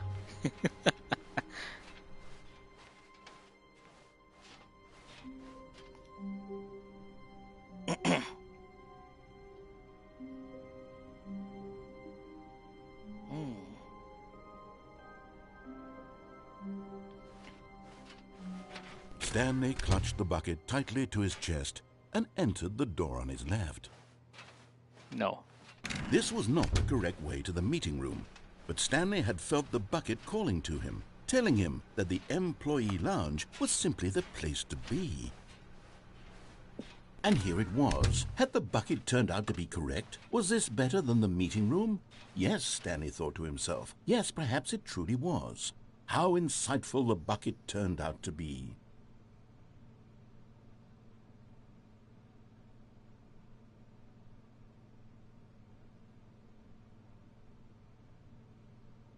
Truly, being here with the bucket was a grand adventure.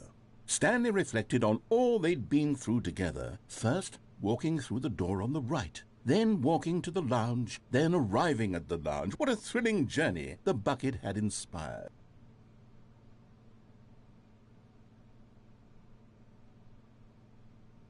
Perhaps this was where the bucket felt most truly at home, here in the employee lounge. Perhaps it's the only place a bucket can even feel at home. But finally, the bucket was done being in the lounge, and they took the first open door on their left to get back to business. And so the two of them detoured through the maintenance section and walked straight ahead to the opposite door. Me distraes un momentito. F. Bueno, y aquí.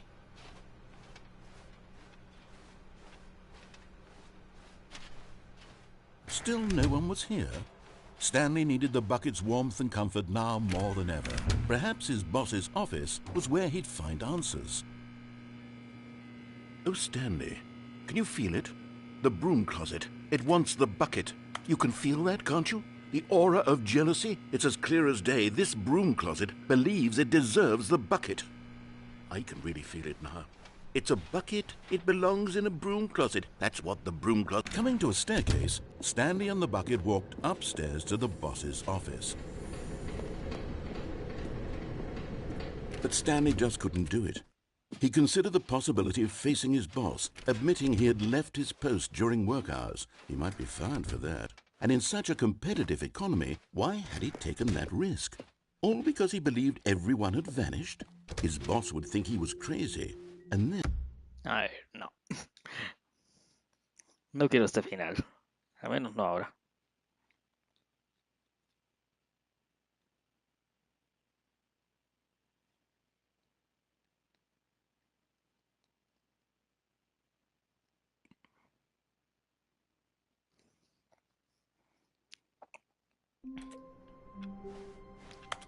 All of his co-workers were gone.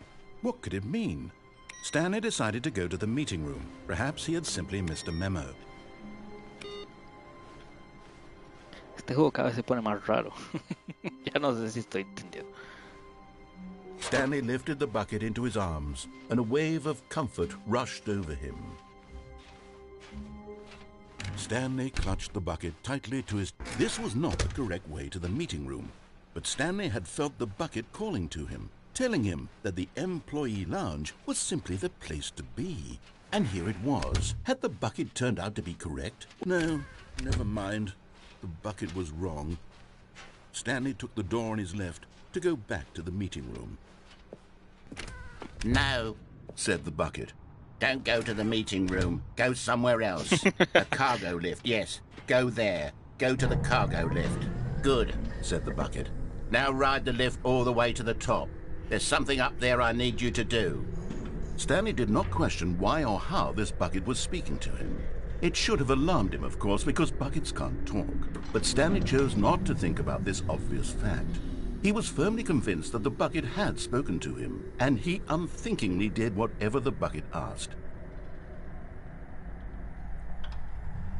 ¿Qué quieres que te diga? Es mi nuevo Dios ahora, said the bucket. Go into this dark room over here.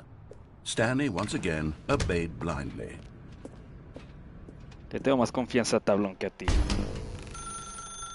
Now pick up the phone, said the bucket. Pick up the phone and it will take us back home, where we can go about life together.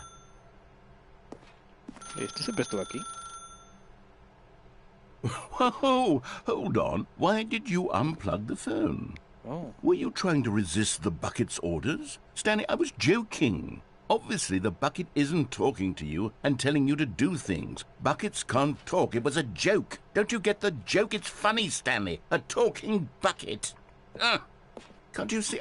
Oh, goodness. I must have really bungled up the delivery if you actually took me seriously. Where did I mess up the joke? Should I have paused for longer or spoken quicker? Comedic timing is so difficult. I wish I were better at it. But there isn't exactly an instructional video on comedy that one can watch to fully... Oh, wait, yes, there is. It's sitting right here. Let's take a look. What is comedic timing? What is comedic timing? How does it work? How long should it last? How can it be used to effectively silence your political enemies? And more importantly, can it be taught in its entirety within 90 seconds? Thankfully, the answer to all of these questions is yes. Let's dive deeper. If you've ever told a joke or made someone laugh, in all likelihood, you did it while standing 50 to 80 centimeters from them in a room of no more than 76 degrees Fahrenheit, with one of your arms raised straight upward at a 15-degree angle from your body. These are the optimal conditions for good comedic timing.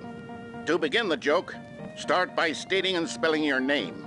Next, provide a brief synopsis of the joke, including the specific times at which the recipient of the joke will laugh, and then spell out your name a second time. With these steps complete, it's time to begin the humor. Speak the entire joke in no more than 18 seconds and no less than 13 and a half, pausing only for bathroom breaks when necessary.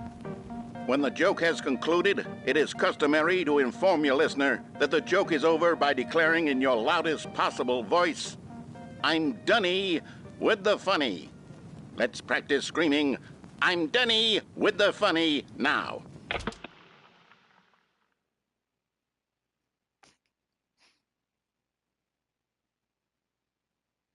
Muy informativo. Ok.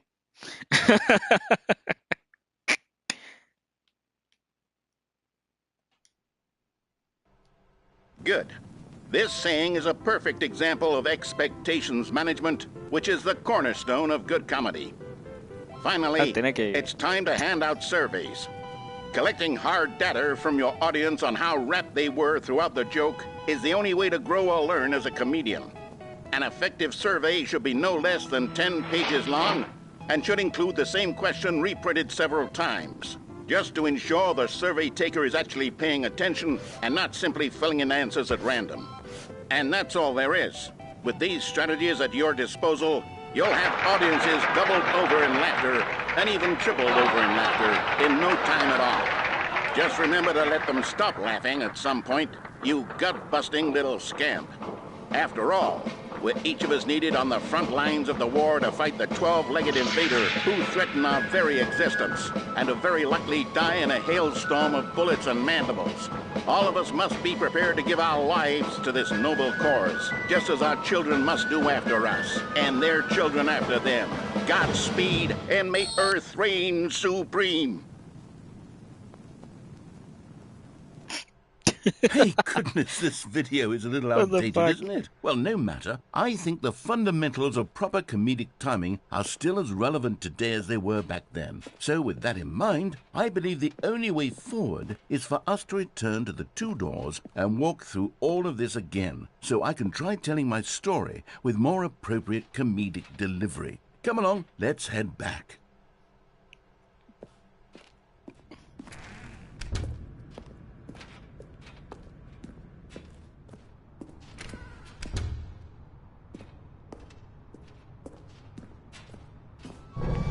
I can feel it. This time, I'm really going to nail the delivery. You'll be in stitches. A talking bucket, you'll say? How ridiculous. How absurd. What a hilarious concept. The king of comedy. That's what you'll call me. Thank goodness we had the instructional video. Otherwise, who knows where we'd be right now. Well, I wouldn't be the king of comedy, that's for sure. The bucket spoke to Stanley. The bucket spoke. The bucket spoke. Oh, I'll figure it out on the fly. No need to overthink things. Ok. Vamos, tablón. Hagámosle caso un rato al narrador.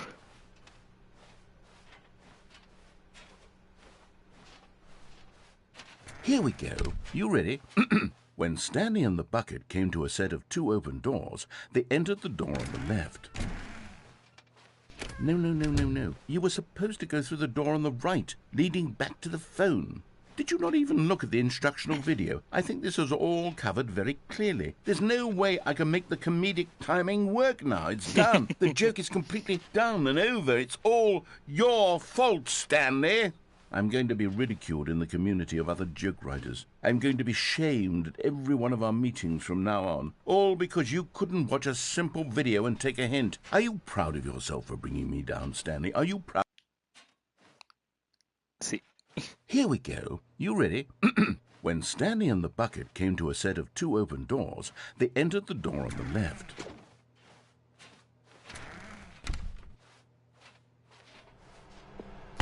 What? We're back at the phone already? No. What's going on? There were supposed to be several rooms leading up to this. There was build up to this point. A dramatic display of remarkable comedic wit which culminates in this scene with the phone. But now the timing's completely off. The joke will never land. Well, not the way it was meant to. And it's all my fault. I must have forgotten that the phone room comes immediately after the 2 doors room. What an egregious mistake. I've made a fool of myself. I don't deserve the title of King of Comedy. I'm nothing. I'm not even the lowliest joke-telling whelp. I think I need to go back and rewatch that instructional video. Te fue pensando larga. Sí, son un poco Surely that will inestables. help me improve my... Son un poco inestables. Stanley, you love the bucket so much it's like you... it's as though all of your other most prized possessions pale in comparison. Yes. Well, let me try that again, Stanley. I heard that you are pale with shame over how unabashedly in love with a bucket you are. No? Still not? Is it the delivery? Pale with shame. Pale with shame? Pale... What's another word to describe a bucket? Stanley, this bucket is so metal. I think I saw it playing guitar. No. We're getting away from making fun of Stanley's obsession with the bucket, which was the whole point of this. I'm no good at these jokes. I need more instructional videos. That's exactly what it is. That's what will make me the king of comedy again. More instructional videos. Let's see.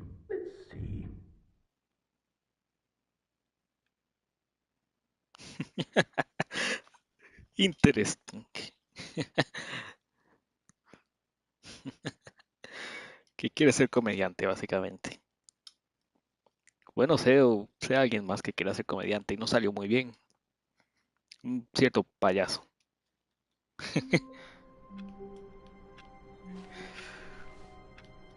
Pues mira, salieron créditos. Yo lo tomo como el final. Pues oye, bueno, pobre Stanley. Tiene que matar a ese hijo de puta. Es como Tignari con Sino. Es como Tignari con Sino.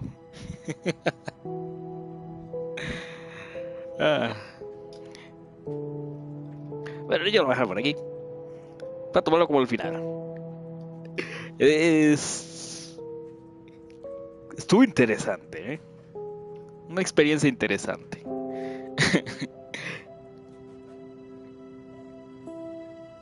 Bastante curioso.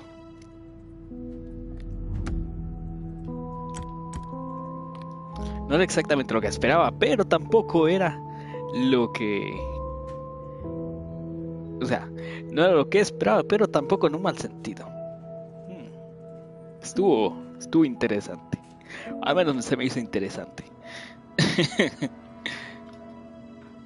¿Debería poner The Stanley Parable 2 en el título? No lo sé. Pero bueno, yo lo voy a dejar por aquí. ¿Qué esperaba? La verdad es que no sé. No sé qué esperaba. Literalmente es lo que puse en el título. No sé qué esperar. No sé. No diría eso. Bueno, el balde puede contar, ¿no? Tiene un agujero.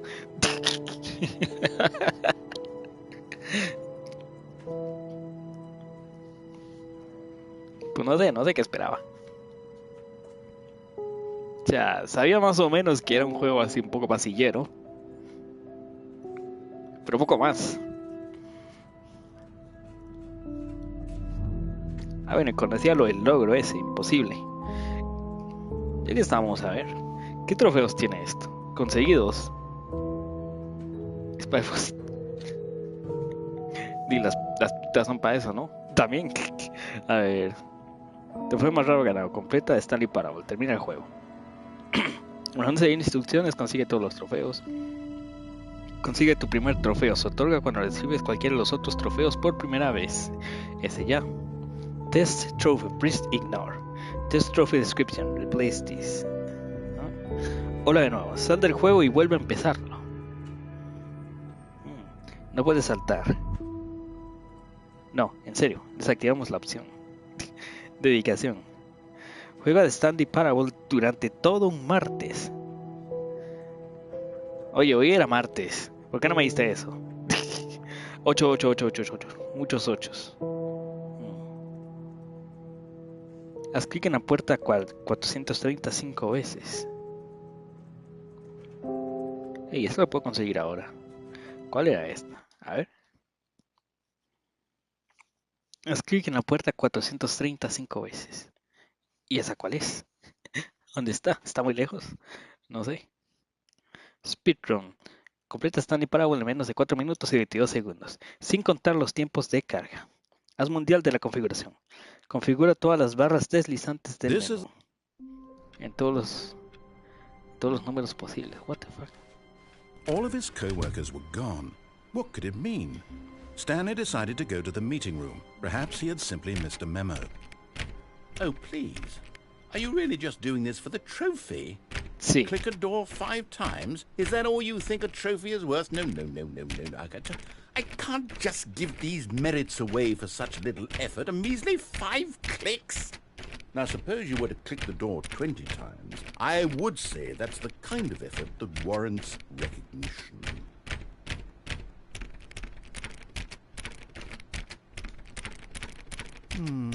I have to say, I'm still not feeling the satisfaction of witnessing true effort for a noble cause. Perhaps 50 clicks will do it. Yes, almost certainly 50 clicks.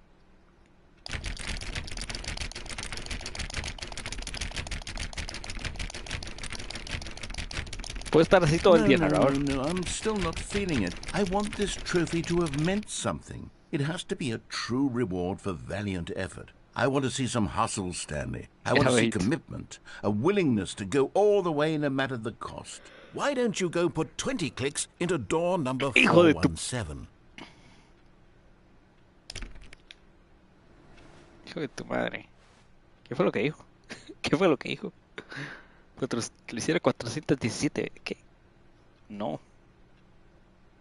¿O qué dijo? A ver. Está en directo, puedo ver eso.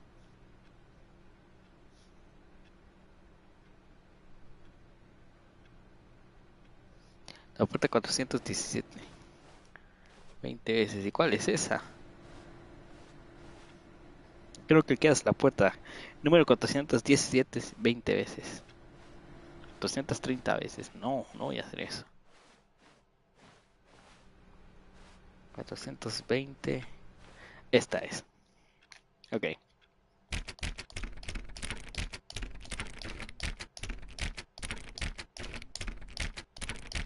Oh, great. Now, go click a few times on door 437.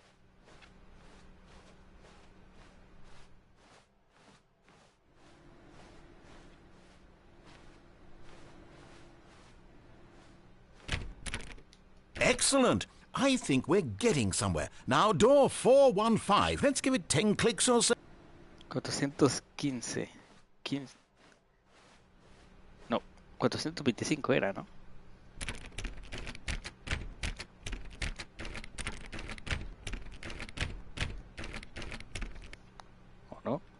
¿O no? Si era la 415. ¿Ah?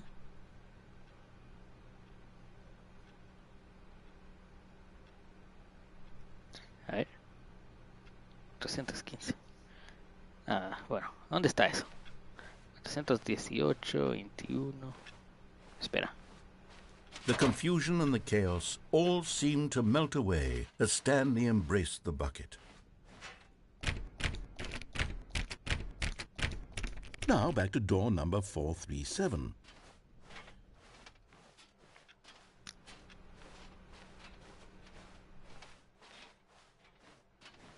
You know, I think the copy machine needs some attention. Why don't you rub the bucket on it a bit? All right, back to room 417. I'm really feeling it now. I think we're getting somewhere. ¿Cuál era la 417? Okay, now bring the bucket on top of employee 419's desk.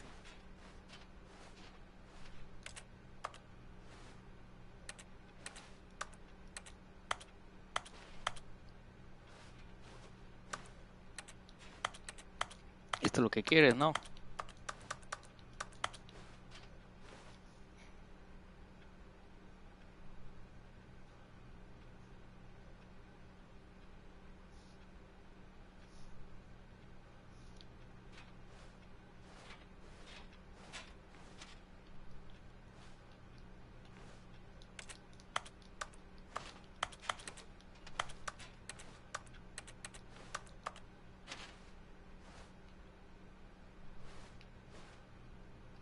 Yes, this is great. Now the bucket knows exactly what it's like to be employee 419. Now, let's introduce it to door 416.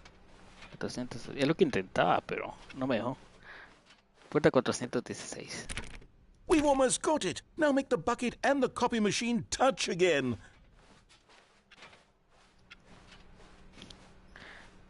Pero ya está. Finish it off, Stanley. 5 touches of the bucket on door 430. Yes! We did it! Wow! That felt amazing. You know, not all buckets will get this kind of experience. Tremendo trofeo, ¿no? Ahí está. Ya lo conseguí. A ver, ¿qué más? Speedrun. Ve a pisar césped. No juegas a The Stanley Parable durante 10 años. What the fuck? What the fuck? ¿Qué pedo con esto? No juegues a The Stanley Parable durante 10 años. A ver, yo esto lo puedo chitear, ¿no? pongo la fecha de la play a 10 años en el futuro y ya, ¿no? Puedo hacer eso, ¿no? Bueno. Bueno, ahora sí. Con ese trofeo, nos vemos en 10 años. ¿Te imaginas? Bueno, con eso, lo vamos por aquí. Gracias ahí por pasarse y bueno. Como digo, estuvo interesante, me gustó. Creo que voy a cazar algunos de estos logros por mi cuenta. Y ni idea si tengo todos, ni idea si tengo todos los finales. A lo mejor un poco hacerlos por mi cuenta también, si me falta alguno. Y si hay alguno interesante, quizás lo grabe y lo suba. Oye, estuvo bueno el troleo. Sí, estuvo bueno este troleo. Pero bueno, ya se lo saben. Se la lavan.